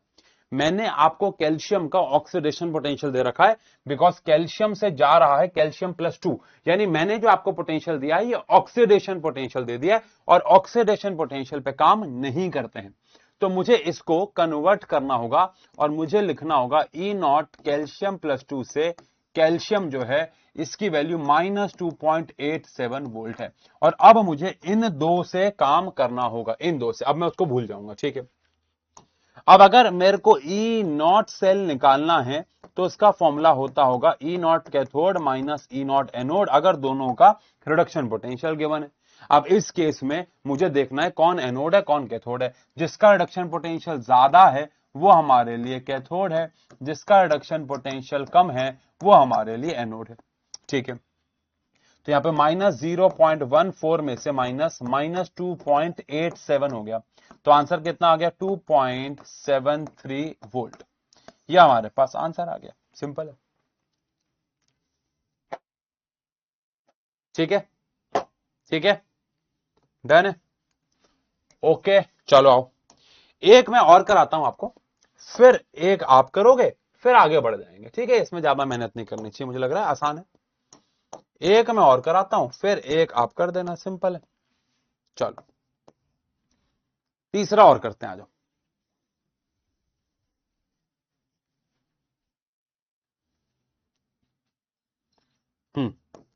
E0 Cl2 से Cl माइनस हमें गिवन है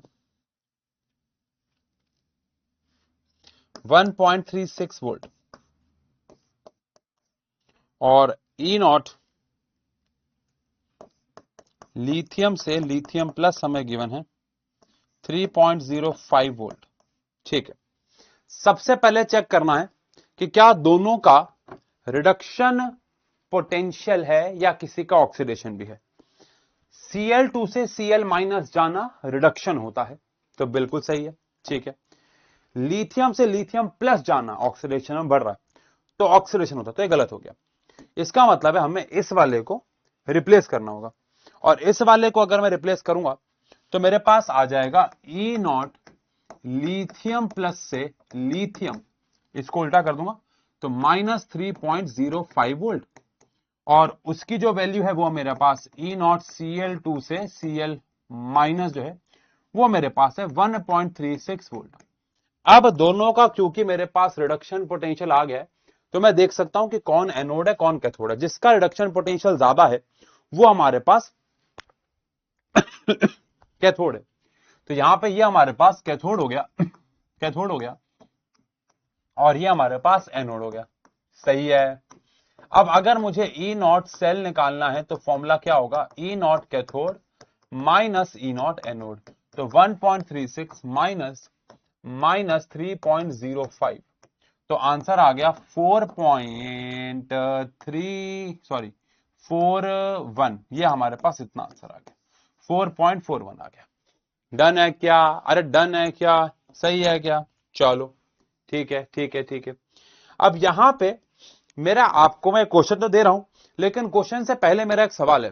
क्वेश्चन तो मैं दे रहा हूं लेकिन क्वेश्चन से पहले मेरा एक सवाल है कि E0 सेल क्या कभी नेगेटिव आ सकता है। अभी तक हमने जो पढ़ाई पढ़ी है उसके हिसाब से, आपके हिसाब से E0 सेल कभी नेगेटिव आ सकता है।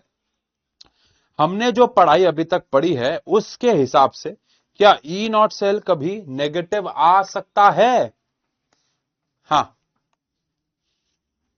बताइए, क्या उसके हिसाब से कभी E0 सेल नेगेटिव आ सकता है। क्वेश्चन प्रैक्टिस करने से टॉपिक समझ में आ गया, वो तो मैंने कहा ही था बेटा आपको। हेलो,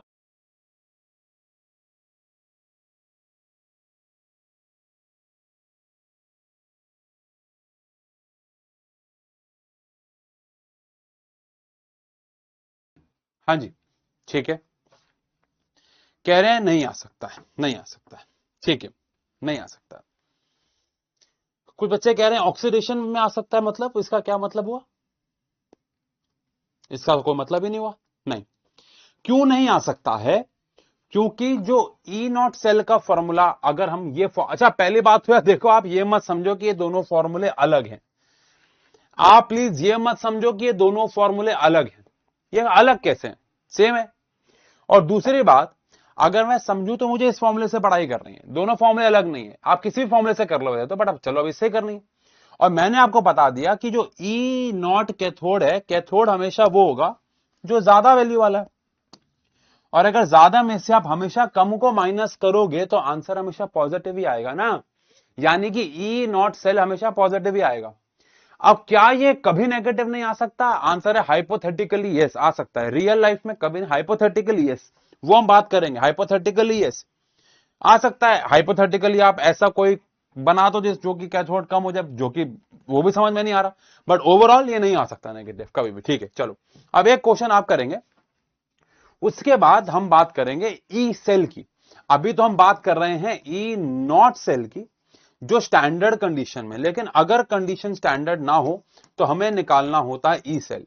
और ये कोई आसान काम नहीं होने वाला, इसको हम निकालेंगे एक इक्वेशन से जिसका नाम है नर्स्ट इक्वेशन, जो कि इस चैप्टर का सबसे इंपॉर्टेंट टॉपिक है। अगर ये लॉज ऑफ मोशन है तो ये बैंकिंग ऑफ रोड है, अगर ये मैकेनिकल प्रॉपर्टीज ऑफ फ्लूइड्स है तो ये बर्नौली थ्योरम है, अगर ये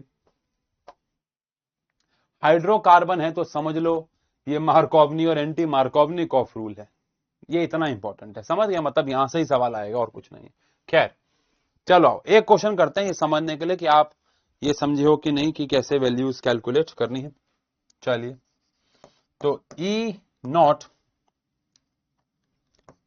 एच जी से Hg+2 आपके पास है -0.92 वोल्ट, और ई नॉट आयरन+2 से आयरन आपके पास है -0.44 वोल्ट। जल्दी कर दो, 1 मिनट आपके पास, जल्दी कर दो, जल्दी जल्दी।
डन।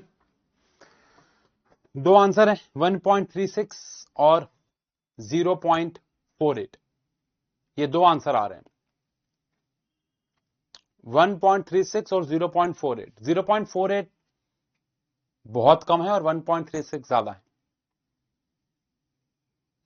मतलब आप समझ ही गए। अच्छा, एक का तो आंसर -1.36 आ रहा है, ये बोलने के बाद कि ई नॉट माइनस में नहीं आ सकता, आंसर स्टिल माइनस में आ रहा है।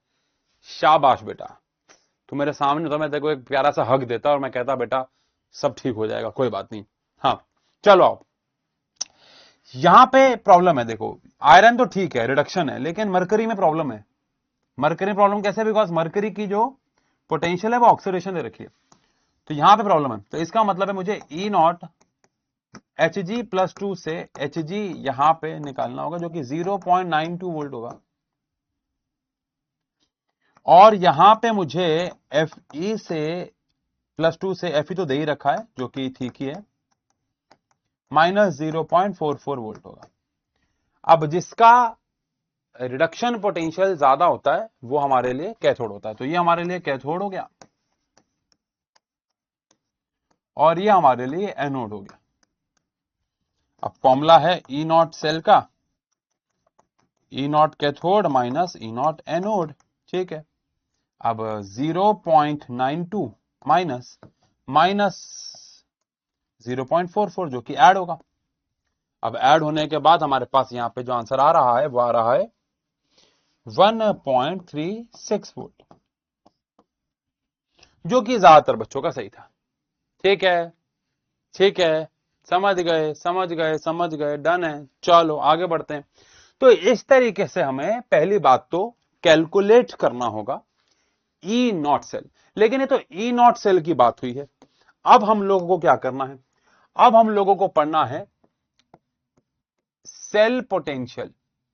अब हम स्टैंडर्ड सेल पोटेंशियल नहीं, अब हम सेल पोटेंशियल की बात कर रहे हैं by Nernst equation, by Nernst equation. शायद इसमें एन साइलेंट होता है, और दो क्या पता मैं गलत प्रोनाउंसिएशन ही कर रहा हूं, बट हम बचपन से ये बोलते आ रहे हैं नर्स्ट इक्वेशन। ये नर्स्ट इक्वेशन है, एक इक्वेशन है, ऑब्वियसली बात है, नर्स्ट ने दी थी, नर्स्ट इक्वेशन है। और उस इक्वेशन से गूगल पे 0.48 दिखा रहा है। हाँ तो बेटा गूगल से पढ़ो आप, ठीक है, जाओ आप गूगल से पढ़ाई करो और 0.48 दिखा रहा है, आपको गूगल से ही पढ़ना चाहिए। एक बात बता, पहली बात तो तू गूगल पे पहुंचा कैसे है? ओ सॉरी, प्लास्टिक की बोतल से नहीं पीना चाहिए, सॉरी।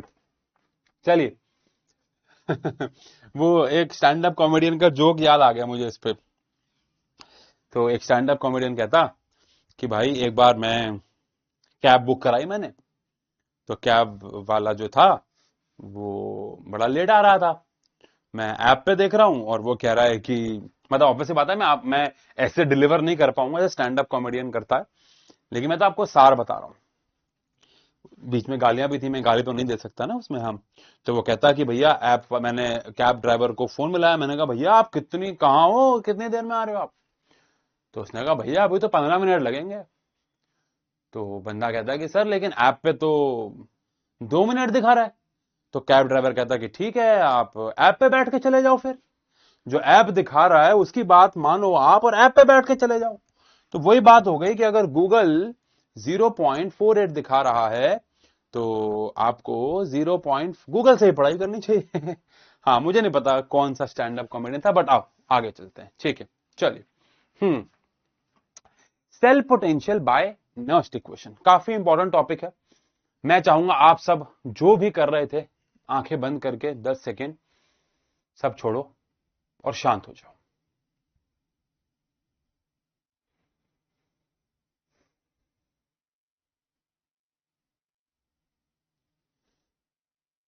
सारा फोकस यहां होना चाहिए। Cell potential by Nernst equation कैसे निकालते हैं? लेटर से हमारे पास एक रिएक्शन है जिसमें A plus B positive gives A positive plus B है। ऑब्वियसली बात है, आप समझ गए होंगे कि हम जब भी किसी सेल का पोटेंशियल निकालते हैं तो वहां पे एक रेडॉक्स रिएक्शन हो रही होती है, किसी का ऑक्सीडेशन हो रहा होता है और किसी का रिडक्शन हो रहा होता है। अब जैसे यहां पे A plus B positive gives A positive plus B है, यानी A की हो गई ऑक्सीडेशन और B की हो गई रिडक्शन। अब हो सकता है इनके आगे कुछ स्टोशियोमेट्रिक कोफिशिएंट्स भी लगे हुए हों। एग्जांपल के तौर पे यहां पे लगा हो A, यहां पे लगाओ A, यहां पे लगाओ B, यहां पे लगाओ B, कुछ कोफिशिएंट्स लगे हो, ठीक है, वो हम रिएक्शन करेंगे तो देखेंगे। तो अगर मुझे इस रिएक्शन के लिए सेल पोटेंशियल निकालना है, स्टैंडर्ड नहीं, सेल पोटेंशियल निकालना है, यानी ई सेल अगर मुझे निकालना है तो फॉर्मूला है, ध्यान सुनना, E naught cell, E naught cell minus, E naught cell minus RT/NF, natural log, सब बता रहा हूं, रोना मत, minus RT/NF, natural log product में जो आयंस हैं उनकी कंसंट्रेशन, प्रोडक्ट में जो आयंस हैं बस उनकी कंसंट्रेशन, अपॉन में रिएक्टेंट में जो आयंस हैं उनकी कंसंट्रेशन। ये फॉर्मूला अभी आपको कॉम्प्लिकेटेड लग रहा होगा, थोड़ी देर में आसान लगने लग जाएगा, और एक दो दिन में तो आपको इससे प्यार ही होने लग जाएगा। अगर मुझे ई सेल निकालना है तो मुझे ई सेल निकालने के लिए क्या करना है, E naught cell minus RT/NF, natural log product के आयंस अपॉन में रिएक्टेंट के आयंस। अच्छा थोड़ा ठीक करते हैं, आ जाओ इसको। E cell is equals to E naught cell minus RT/NF, natural log product में आयंस कौन है, ए, प्लस क्योंकि उसका स्टोशियोमेट्रिक कोफिशिएंट ए है तो पावर ए आएगी। इसका मतलब है ये ए टाइम्स है ना, 2 होगा तो 2 बार आएगा, 3 होगा 3 बार आएगा, ए टाइम, जैसे इक्विलिब्रियम कांस्टेंट में किया था, अपॉन में जो रिएक्टेंट में आयंस है यानी कि बी प्लस, उसकी पावर जो भी होगी बी आएगी, उसकी पावर जो भी होगी बी आएगी। ठीक है, ये कौन डिसाइड करेगा, रिएक्शन।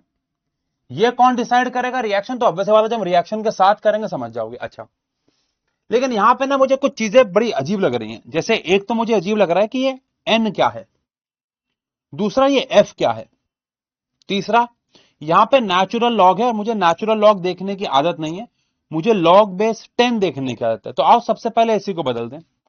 तो E cell is equals to E naught cell minus 2.303 से मल्टीप्लाई करो, आर टी को 2.303 से मल्टीप्लाई किया, मल्टीप्लाई करते ये लॉग बेस 10 में आ गया। अब ये देखने में अच्छा लग रहा है थोड़ा कि पावर ए और इसकी पावर बी। आओ अब पहली बात तो ये हमारे पास एक सिंप्लीफाइड नर्स्ट इक्वेशन आ गई है। अभी हम इसको और अच्छा करेंगे, लेकिन उससे पहले मैं आपको बताना चाहूंगा कि यहां पे आर, टी, एन और एफ क्या है। वेयर आर आप सबको पता होना चाहिए, यह है हमारा यूनिवर्सल गैस कांस्टेंट, यह है हमारा यूनिवर्सल गैस कांस्टेंट। टी हमारा है, ऑब्वियस सी बात है टेम्परेचर, क्योंकि अब हम एक ऐसी वैल्यू निकालना चाहते हैं जो ई सेल है, मतलब कि स्टैंडर्ड कंडीशन नहीं है ना, तो कोई भी टेम्परेचर हो सकता है। ठीक है, एन यहां पे क्या है, एन ध्यान सुनना, मोल्स ऑफ इलेक्ट्रॉन ट्रांसफर्ड। कितने मोल्स ऑफ इलेक्ट्रॉन ट्रांसफर हुए, मतलब कितने मोल्स ऑफ इलेक्ट्रॉन ट्रांसफर हुए, मतलब जिंक से जिंक +2 आपने बनाया था तो 2 मोल इलेक्ट्रॉन निकले थे और कॉपर ने 2 मोल इलेक्ट्रॉन लिए थे, तो कितने मोल ऑफ इलेक्ट्रॉन का ट्रांसफर हुआ, 2। तो एन की वैल्यू होगी 2। किसी क्वेश्चन में एन की वैल्यू 1 हो सकती है, किसी में 2 हो सकती है, किसी में 3, बट ऑब्वियस बात है वो एक नेचुरल नंबर ही रहेगा। ठीक है ना, 2 भी हो सकती है। अब जैसे 1 वाला एग्जांपल अगर मैं आपको दूं, मान लो एक रिएक्शन है जिसमें Na प्लस और K है और रिएक्शन होने के बाद K प्लस और Na बन गया, तो Na प्लस ने 1 मोल इलेक्ट्रॉन लिया है और K ने 1 मोल इलेक्ट्रॉन दिया है, तो यहां पे N की वैल्यू 1 है। N की वैल्यू कुछ भी हो सकती है, नॉलेज के लिए बता रहा हूं, एनसीईआरटी में अगर इसके ऊपर 20 क्वेश्चन है तो 18 में N की वैल्यू 2 ही है, बट इसका ये मतलब नहीं है कि N की वैल्यू 2 ही होती है। लल्लू बच्चा ऐसे करता है ना कि भाई अगर मुझे पेपर में समझ में नहीं आएगा कि N की वैल्यू क्या है तो मैं 2 लिख दूंगा, वो अलग बात है, आपकी मर्जी। लेकिन N की वैल्यू कुछ भी हो सकती है। N का मतलब है मोल्स ऑफ इलेक्ट्रॉन कितने आए और कितने गए। लेकिन ये कैपिटल F क्या है, ये कैपिटल F का मतलब क्या है, कोई मुझे बताएगा ये कैपिटल F क्या है। अगर आपने कहीं पे पढ़ा हो कि ये कैपिटल F क्या है, 2.303 आर की वैल्यू है। अरे बाबू नहीं, नेचुरल लॉग को लॉग बेस 10 में कन्वर्ट करने के लिए 2.303 से मल्टीप्लाई करना पड़ता है।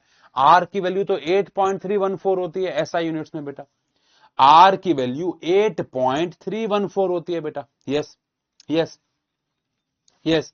यहां पे बेटा F stands for Faraday, F stands for Faraday. I hope आप सबको पता है माइकल फराडे जी, माइकल फराडे जी के बारे में आप सब जानते होंगे, मुझे लगता है सब जानते होंगे। तो यहां पे एफ का मतलब एक्चुअली में फराडे या फराडे कांस्टेंट है, बट हमारे लिए एफ का मतलब होता है charge on 1 mole electron, charge on 1 mole electron, 1 mole electron पे कितना चार्ज है। अब क्योंकि बेटा ये एक फराडे कांस्टेंट है, क्योंकि ये एक कांस्टेंट है, इसकी वैल्यू फिक्स होनी चाहिए, बिकॉज ये 1 मोल इलेक्ट्रॉन पे चार्ज है, तो उससे इसकी क्या वैल्यू आई देखो। अब 1 इलेक्ट्रॉन पे चार्ज कितना होता है 1.6 इंटू में 10 की पावर -19 कूलम, और 1 मोल पे मतलब 6.02 इंटू में 10 की पावर 23। इसको मल्टीप्लाई करने के बाद हमारे पास जो 1 फराडे का कांस्टेंट या 1 एफ आता है, इसकी value approximately not exactly approximately 96500 coulomb आती है। आप मल्टीप्लाई करोगे तो 964 कुछ कुछ आएगी, लेकिन हमारी एनसीईआरटी हमारी पढ़ाई जो यूज करती है वो यूज करती है 96500, जिसका मतलब है यहां पे आर और एफ जो है ये यूनिवर्सल कांस्टेंट है, इनकी वैल्यू फिक्स्ड है। आर की वैल्यू 8.314 और एफ की वैल्यू 96500, ठीक है, ये वैल्यू फिक्स है। तो ये हमारे पास नर्स्ट इक्वेशन आ गई, और ये हमारे पास उनके अंदर कौन कौन क्या क्या रिप्रेजेंट कर रहा है वो आ गया।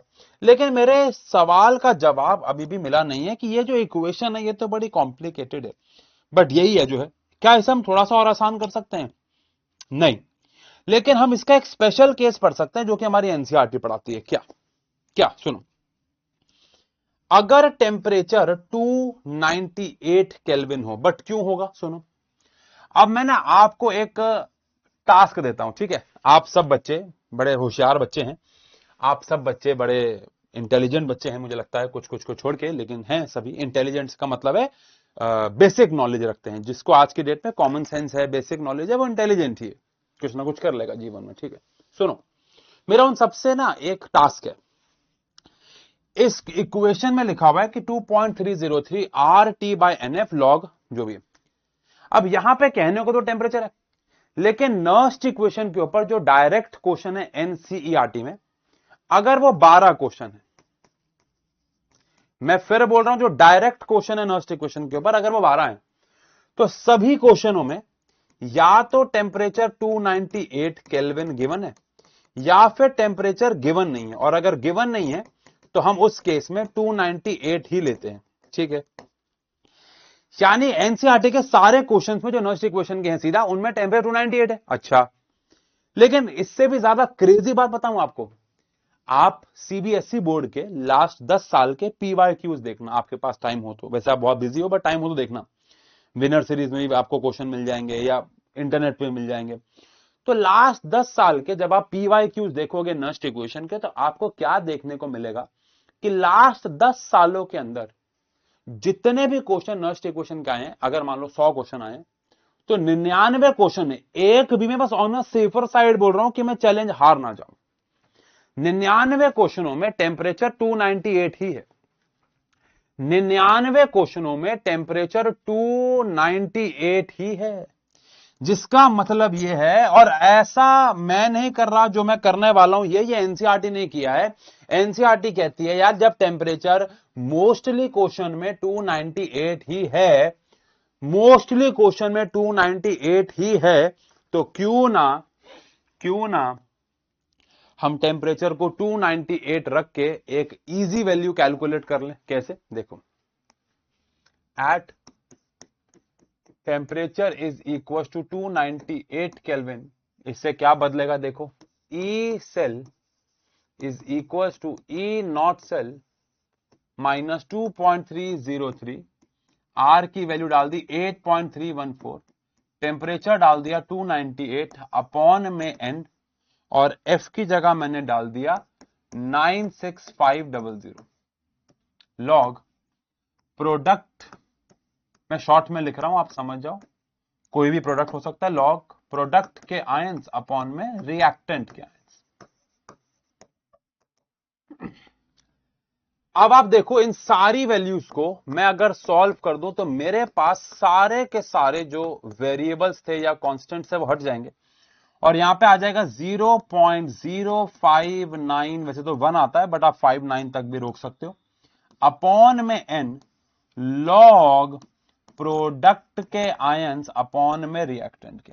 अब आप जरा गौर फरमाए बेटा एक बात पे, आप जरा गौर फरमाए मेरे बच्चों एक बात पे कि ये जो फॉर्मूला हमारे पास आ गया है ये कितना आसान फॉर्मूला है as compare to this one, because इसमें आपको 2.303 को मल्टीप्लाई करना है हर बार आर से, फिर कोई अलग टेम्परेचर होगा और फिर एफ से इसको डिवाइड करना और एन से इसको डिवाइड करना। लेकिन अगर टेम्परेचर 298 है तो इस सबको सॉल्व करके आ गया 0.059 बाय एन लॉग, यानी कैलकुलेशन आधी हो गई है अब आपके लिए। मैं ये नहीं कह रहा कि अभी भी ये आसान हो गया है, बट काफी ज्यादा सिंपलर लग रहा है ये, कुछ हद तक मेरी कैलकुलेशन खत्म हो गई है और काफी सारी चीजें यहां से ऑटोमेटिकली हट गई हैं।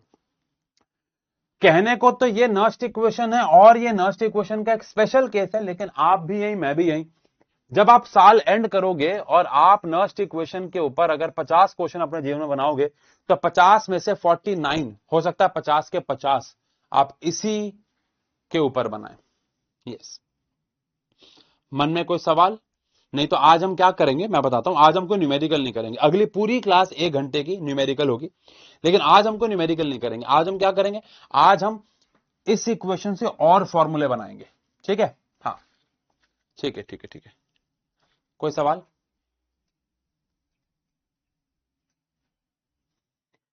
जीरो 0.058 होगा नहीं।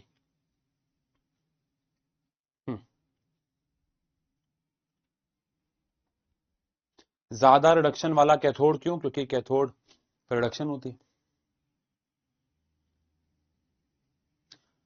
लॉग नहीं आता तो बेटा देखो ना, मुझे समझ नहीं आता है बच्चे रोते क्यों है? अगर आपको लॉग नहीं आता तो क्या करना चाहिए आपको? अगर आपको लॉग नहीं आता तो करना क्या चाहिए? अगर आपको स्विमिंग नहीं आती तो क्या करना चाहिए? कैसी बातें करते हो यार, करो ना फिर सीखो ना। हाँ ठीक है। आज के लिए इतना काफी है। नहीं नहीं नहीं नहीं,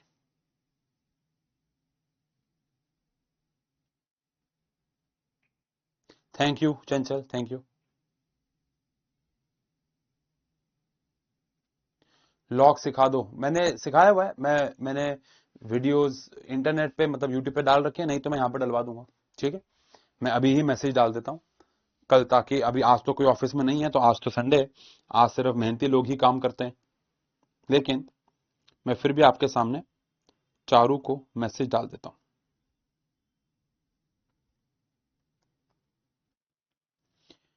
चारू मैं अभी क्लास में हूँ, मेरी केमिस्ट्री क्लास चल रही है, आपको मैं कल के लिए काम देता हूँ, वरना आप भूल मत जाना। आप एक बार लक्ष्य से कोऑर्डिनेट कर लेना, लॉग और एंटी लॉग की क्लासेस होंगी, ये ना इलेक्ट्रोकेमिस्ट्री में डलवा देना। ये जो मेरी क्लास चल रही है इसी में ही लेक्चर 3 हुआ है आज, उसके नीचे आप लिखवा देना लॉग एंटी लॉग और वो क्लासेस डलवा देना। शायद 2 क्लासेस होंगी पिछले साल की, वो डलवा देना, लक्ष्य को पता होगा। चलिए ठीक है, आगे बढ़े। क्या 0.06 ले सकते हैं? नहीं यार, ये पहले से राउंड ऑफ हो रखा है। हाँ अब देखो यहाँ पे ना एक थॉट है, देखो गौतम, गौतम शायद बच्चे का नाम था, ऊपर निकल गया, शायद गौतम पूछ रहा था कि 0.06 ले सकते हैं क्या इसको? अब यहाँ पे हम थोड़ा डिस्कशन कर सकते हैं कि देखो वैसे तो 0.059 इज 0.06, जो कि गलती नहीं है, लेकिन ना अब प्रॉब्लम क्या है कि इसको हमने वैसे ही राउंड ऑफ किया हुआ है, तो आप यहां पे 0.059 लिखो, लेकिन जब आप बैक में रफ में कहीं पे कैलकुलेशन कर रहे हो वहां पे आप 0.06 ले सकते हो, ज्यादा कुछ फर्क नहीं पड़ेगा और आंसर भी सही आएगा। बट लिखते वक्त 0.06 मत लिखना, 0.059 ही लिखना, क्योंकि वो पहले से ही राउंड ऑफ हो रखा है। ये मेरा कहने का मतलब था, ठीक है? चलो आगे बढ़ते हैं, आगे बढ़ते हैं। लक्ष्य और चारू, नहीं नहीं, हमारे ऑफिस के सबसे मेहनती लोगों में 2 मैं आपको बताऊं, लक्ष्य और चारू। यस, हाँ, most hard working team members we have. Yes, चलो ठीक है, आगे बढ़ते हैं। अब अगर हम लोग बात करें बेटा यहां पे काफी इंपॉर्टेंट चीज कि अब हम इस नर्स्ट इक्वेशन से और क्या कर सकते हैं, इस नर्स्ट इक्वेशन से और क्या कर सकते हैं। क्या आपको, पहले तो मुझे इतना बताओ, क्या आपको यहां पे जो मैं ये कर रहा हूं प्रोडक्ट की कंसंट्रेशन अपॉन में रिएक्टेंट, क्या यहां पे आप में से किसी को इक्विलिब्रियम कांस्टेंट की फीलिंग आई? अगर आई तो मुझे बोलो यस आई। मुझे बताओ कि आप में से कोई ऐसा बच्चा है जिसको इसको लिखते वक्त, इसको लिखते वक्त, इसको लिखते वक्त, यहां तो बिल्कुल ही आनी चाहिए, इसको लिखते वक्त, इसको लिखते वक्त, आप में से किसी को नर्स्ट इक्वेशन की फीलिंग आई कि नहीं आई? मुझे इतना बताओ, आप में से किसी को नर्स्ट इक्वेशन की फीलिंग आई कि नहीं आई? आई ना, आई ना। ओ सॉरी यार, नर्स्ट इक्वेशन कह रहा हूं, equilibrium constant, my bad. Equilibrium constant की फीलिंग आई ना? यस, इक्विलिब्रियम कांस्टेंट ही तो है ये। हाँ, तो यहां से अब हमारा एक और टास्क शुरू होता है, वो क्या है देखो। इसको मैं अगले पेज पे करूं, यही कर दूं, यही कर देते हैं, चलो ठीक है। अब क्या देखो, फॉर रिएक्शन इन इक्विलिब्रियम, अगर कोई रिएक्शन इक्विलिब्रियम में है तो क्या होगा?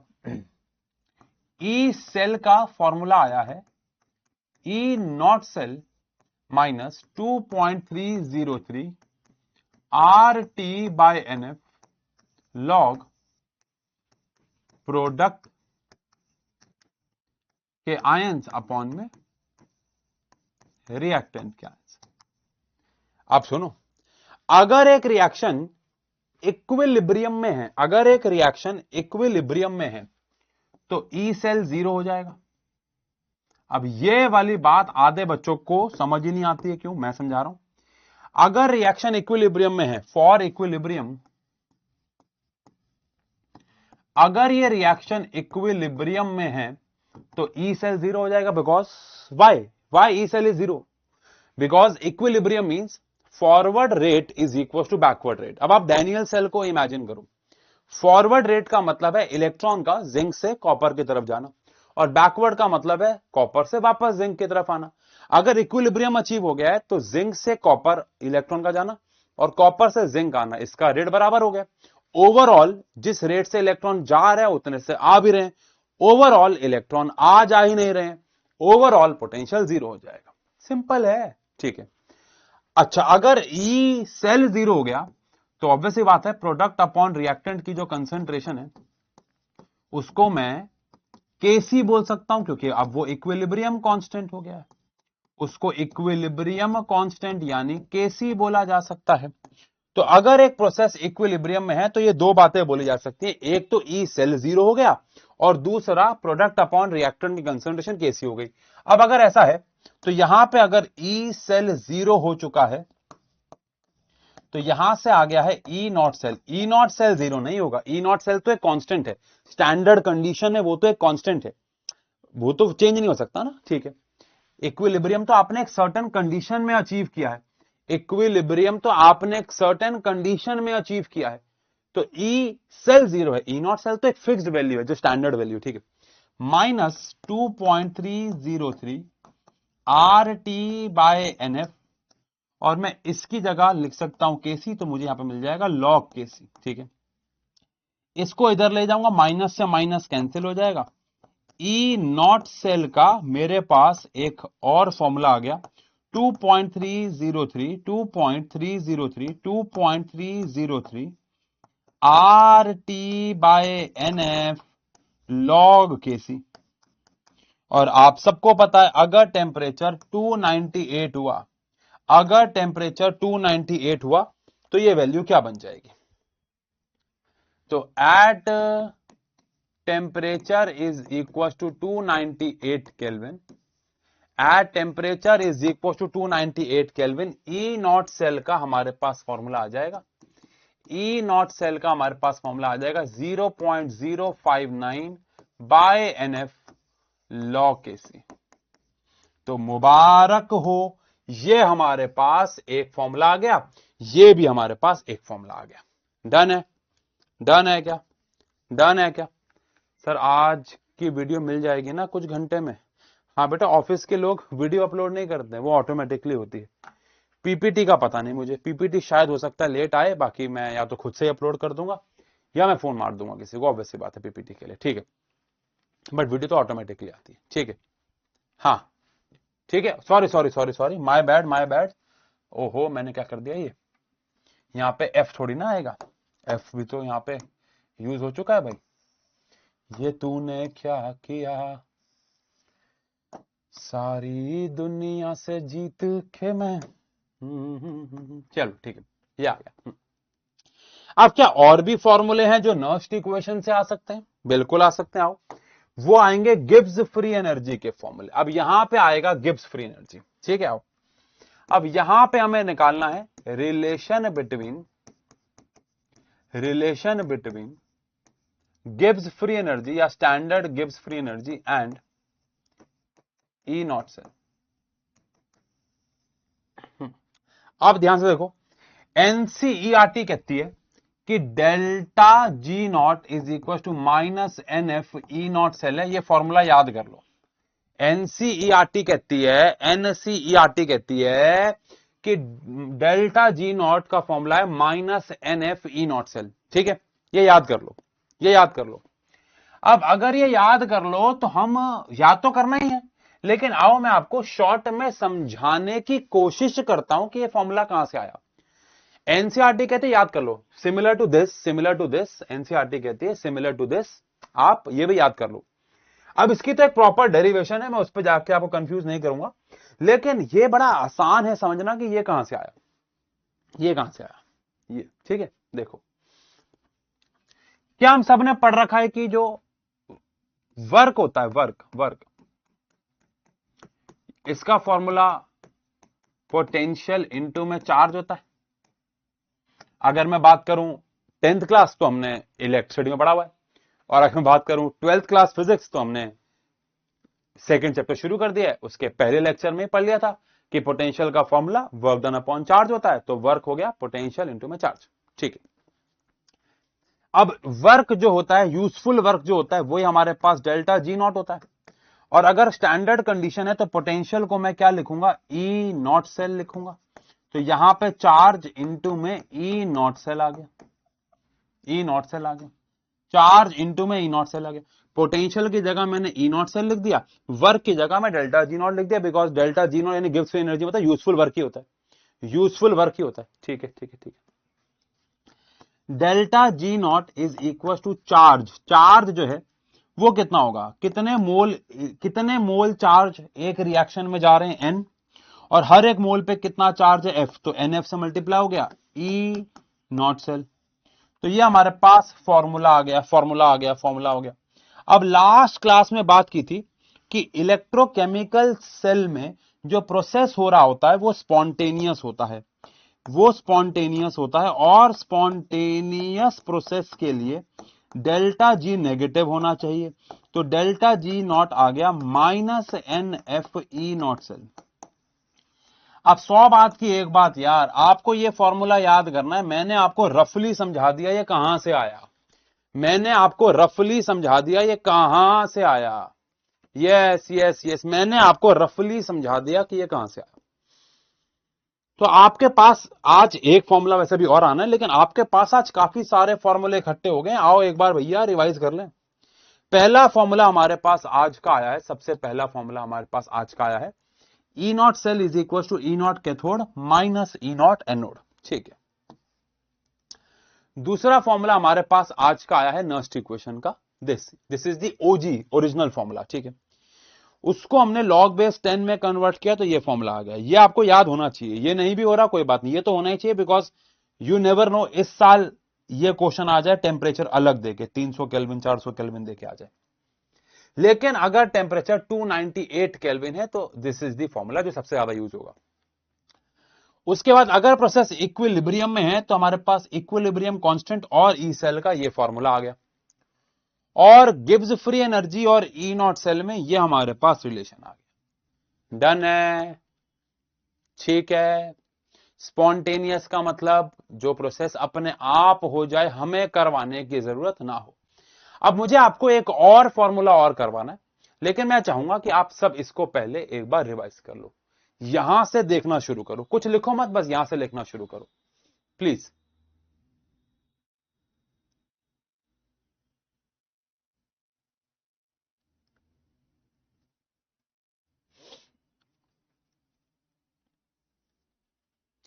कल की फिजिक्स की नहीं बेटा, पता था ना कल की फिजिक्स की क्लास में हमारे पास असाइनमेंट का वीडियो अपलोड हुआ था, करेक्शन वीडियो कह लो, जो भी कह लो।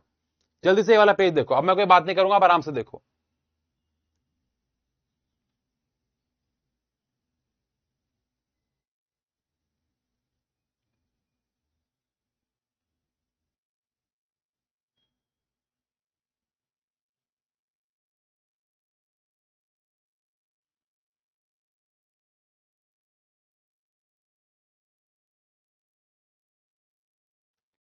डन, आगे बढ़ते हैं।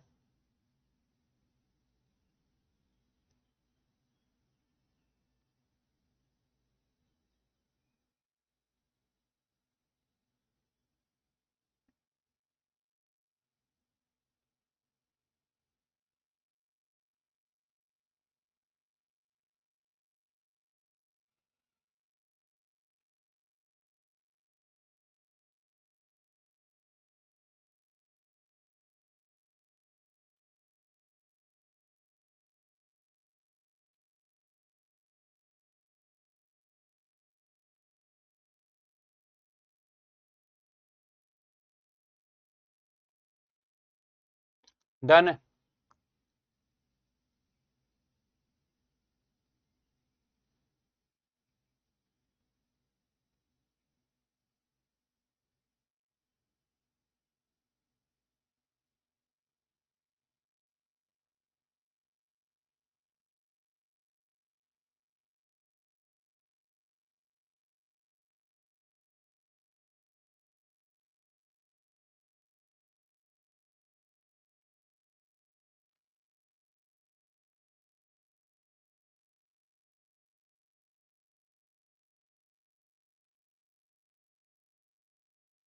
क्या ली? ईएमएफ बेटा, ईएमएफ का मतलब ई सेल ही होता है। अभी आप जब थर्ड चैप्टर में फिजिक्स में जाओगे ना, थर्ड चैप्टर फिजिक्स में, तो वहां पे आप ईएमएफ सीखोगे। EMF is nothing but E cell, ठीक है, ई सेल, और कुछ नहीं है। चलिए ठीक है, आओ अब यहां पे एक फॉर्मूला और कर दें, उसके बाद एक नर्स्ट इक्वेशन को एक रिएक्शन से बहुत बेसिक बेसिक लेवल पे लिखना सीखते हैं, बहुत बेसिक पे, और अगली पूरी क्लास आज जितने भी फॉर्मूले करे हैं उसके ऊपर क्वेश्चंस करेंगे, ठीक है। चलिए अब यहां पे कुछ एक फॉर्मूला कैसे लिख सकते हैं, क्या हमारे पास ई नॉट सेल का भी एक फॉर्मूला है और हमारे पास यहां पे डेल्टा जी के फॉर्म में से पुट कर दें। कैसे? देखो, अगर मैं देखूं यहां पे,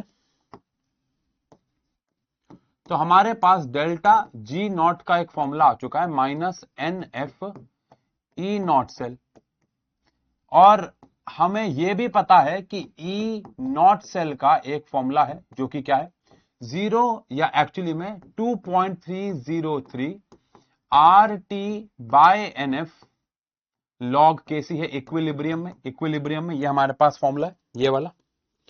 अब यहां पे अगर मैं इस वाली वैल्यू को, ई नॉट सेल की इस वाली वैल्यू को यहां पे पुट कर देता हूं, तो डेल्टा जी नॉट आ जाता है minus N F E naught cell की जगह 2.303 R T by N F log K सी।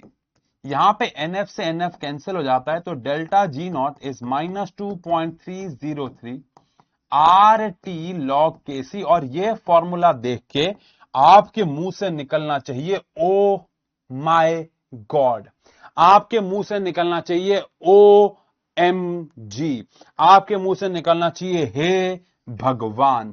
क्यों निकलना चाहिए? क्योंकि ये जो इक्वेशन है इसका आपने यूज किया है 11th क्लास में इक्विलिब्रियम में, लेकिन इसकी डेरिवेशन हमारे 12th क्लास में हमें मिली। सब बच्चे जानते हैं कि ये जो क्वेश्चन है, ये जो इक्वेशन है, हमने 11th क्लास में पढ़ी है, इसके ऊपर न्यूमेरिकल भी आए, हमने किए भी हैं, लेकिन ये इक्वेशन कैसे आई है, इसकी क्या डेरिवेशन थी, ये हमें आज समझ में आया। ये हमें, हे ईश्वर, ये हमें आज समझ में आया, ठीक है। तो ये इक्वेशन है, ये भी आपको याद करनी है, इसको भी मैं लाल रंग से मार्क कर देता हूं। और ये हमारे पास, आपको मैं सच बात बताऊं, झूठ नहीं बोलूंगा, देखो एकदम सच बात बताता हूं, ये सारे के सारे फॉर्मूले जो आज हमने पढ़े, यानी आपको खुद पता है आज की क्लास कितनी इंपॉर्टेंट है, ये सारे के सारे फॉर्मूले होने के बाद आपको पता है हमारी आधी एनसीईआरटी निपट जाएगी इससे। अगर एनसीईआरटी में इंटेक्स्ट एग्जांपल एक्सरसाइज सारे सवाल मिला लूं और मान लेते हैं 100 क्वेश्चन है, तो 50 क्वेश्चन हम इन फॉर्मूलों पे पूरे करेंगे। यानी कि बेटा हमने आज चैप्टर के आधे हिस्से के कंसेप्ट्स को पढ़ लिया है, कंसेप्ट्स को पढ़ लिया है। बड़ी इंपॉर्टेंट क्लास है आज, ठीक है। चलिए आओ अब एक नॉस्ट इक्वेशन को बनाते हैं, फिर घर चलेंगे, ठीक है। एक नॉस्ट इक्वेशन को बनाते हैं, फिर घर चलेंगे। चलो आप, मतलब एक मैं बनाऊंगा, एक आप बनाओगे, फिर घर चलेंगे, ठीक है। अपने मतलब आप तो घर ही हो, मैं अपने घर जाऊंगा, ठीक है। यहां पे एक बहुत बेसिक से रिएक्शन से शुरू करें। अगर जिंक कॉपर +2 गिव्स कॉपर और जिंक +2। अब आपको अगर नॉस्ट इक्वेशन बनानी है तो सबसे पहले आपको यह देखना होगा कि क्या रिएक्शन क्या रिएक्शन बैलेंस्ड है या नहीं है। तो आंसर है हाँ, बैलेंस्ड है, चार्ज भी बैलेंस है, सब कुछ बैलेंस है। तो यहां पे अगर मुझे नॉस्ट इक्वेशन बनानी हो तो E cell is equals to आ जाएगा E naught cell -2.303 RT/NF। N का मतलब होता है कितने मोल आए और गए। तो 2 मोल जिंक ने दिए और 2 मोल कॉपर ने लिए, तो 2 आ गया, साथ में आ गया F, क्योंकि फॉर्मूला है 2.303 RT/NF, तो N की जगह 2 आ गया, ठीक है। लॉग प्रोडक्ट में आयंस कौन है, तो आंसर है जिंक +2 है, जिंक +2 है, ठीक है। अपॉन में रिएक्टेंट में कौन है, आंसर है कॉपर +2 की कंसेंट्रेशन है। अब क्वेश्चन में क्या होगा, आपको कॉपर +2 और जिंक +2 की कंसेंट्रेशन गिवन होगी। यहां पे कंसेंट्रेशन डाल देंगे, टेम्परेचर 298 होगा, तो 0.059/2 होगा। ई नॉट सेल दे रखा होगा, वैल्यू पुट करेंगे, आंसर आ जाएगा। मैं अभी आपको बस नॉस्ट इक्वेशन लिखना सिखा रहा हूं, एक और कराऊंगा मैं, फिर एक आप करोगे, फिर घर चलेंगे, ठीक है। ठीक है, एक मैं और कराऊंगा। जैसे कि मान लेते हैं यहां पर रिएक्शन है एल्यूमिनियम +3 प्लस सोडियम। अच्छा, मैं आपको रिएक्शन को समझाने के लिए कुछ हाइपोथेटिकल चीजें भी ले सकता हूं बेटा, क्योंकि मुझे आपको समझाना है। और देखो, क्या ये रिएक्शन एक बैलेंस्ड इक्वेशन है, आंसर है नहीं, नहीं, ये बैलेंस्ड इक्वेशन नहीं है, बिकॉज चार्ज बैलेंस नहीं है। सोडियम कह रहा है मैंने 1 मोल दिया, लेकिन एल्यूमिनियम कह रहा है मैंने 3 मोल लिए हैं।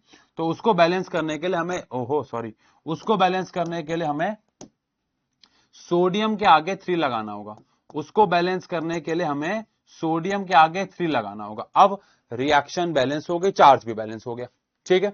अब अगर ऐसा है तो कैसे भैया हम काम करेंगे, यहां पे नॉस्ट इक्वेशन लिखेंगे, आ जाओ।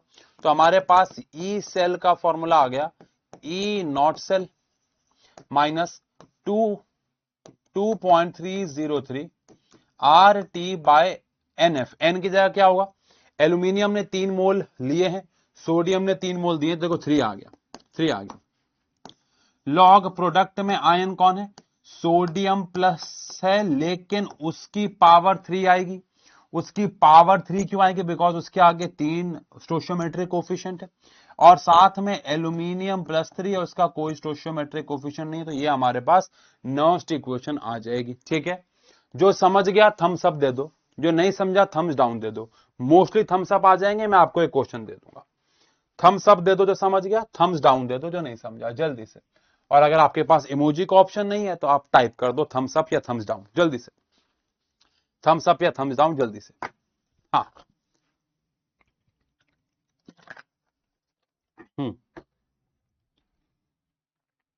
वेरी नाइस, बहुत सही, बहुत सही, बहुत सही। रिएक्शन को बैलेंस करना पड़ेगा। रिएक्शन को बैलेंस करने का मतलब होता है चार्ज भी बैलेंस होने चाहिए और एलिमेंट आयन भी बैलेंस होने चाहिए, ठीक है यार, वेरी नाइस। 99.99% बेटा सब थम्स अप। अच्छा, एक ही थम्स डाउन था बस, ओए होए, नहीं 2-4 और है, ठीक है, बट मोस्टली थम्स अप है। चलिए, एक क्वेश्चन आप करेंगे, लेकिन जिनको समझ में नहीं आया बेटा दोबारा से समझो, दोबारा से करो, ये वाले क्वेश्चन को करो, मैं इसको समझाऊंगा, समझना, ठीक है। ट्राई करो, फोकस यहां रखो, कुछ ज्यादा मुश्किल तो है नहीं, अगर है ना। चलो आओ, ठीक है, ठीक है, ठीक है। जिनका भी थम्स डाउन आया थोड़ा ध्यान से करना इसको, बस आओ। हाँ, कैल्शियम प्लस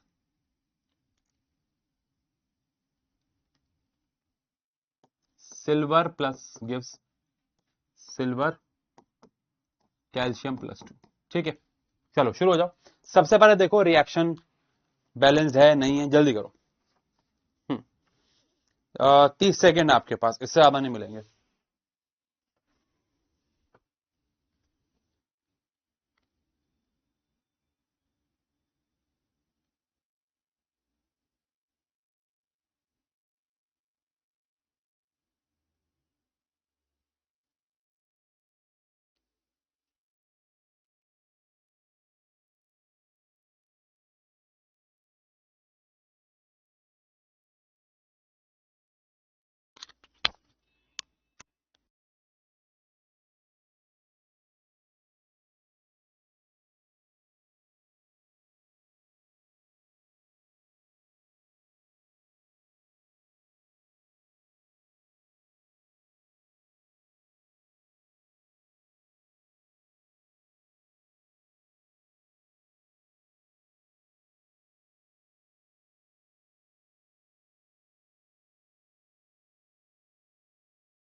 डन है,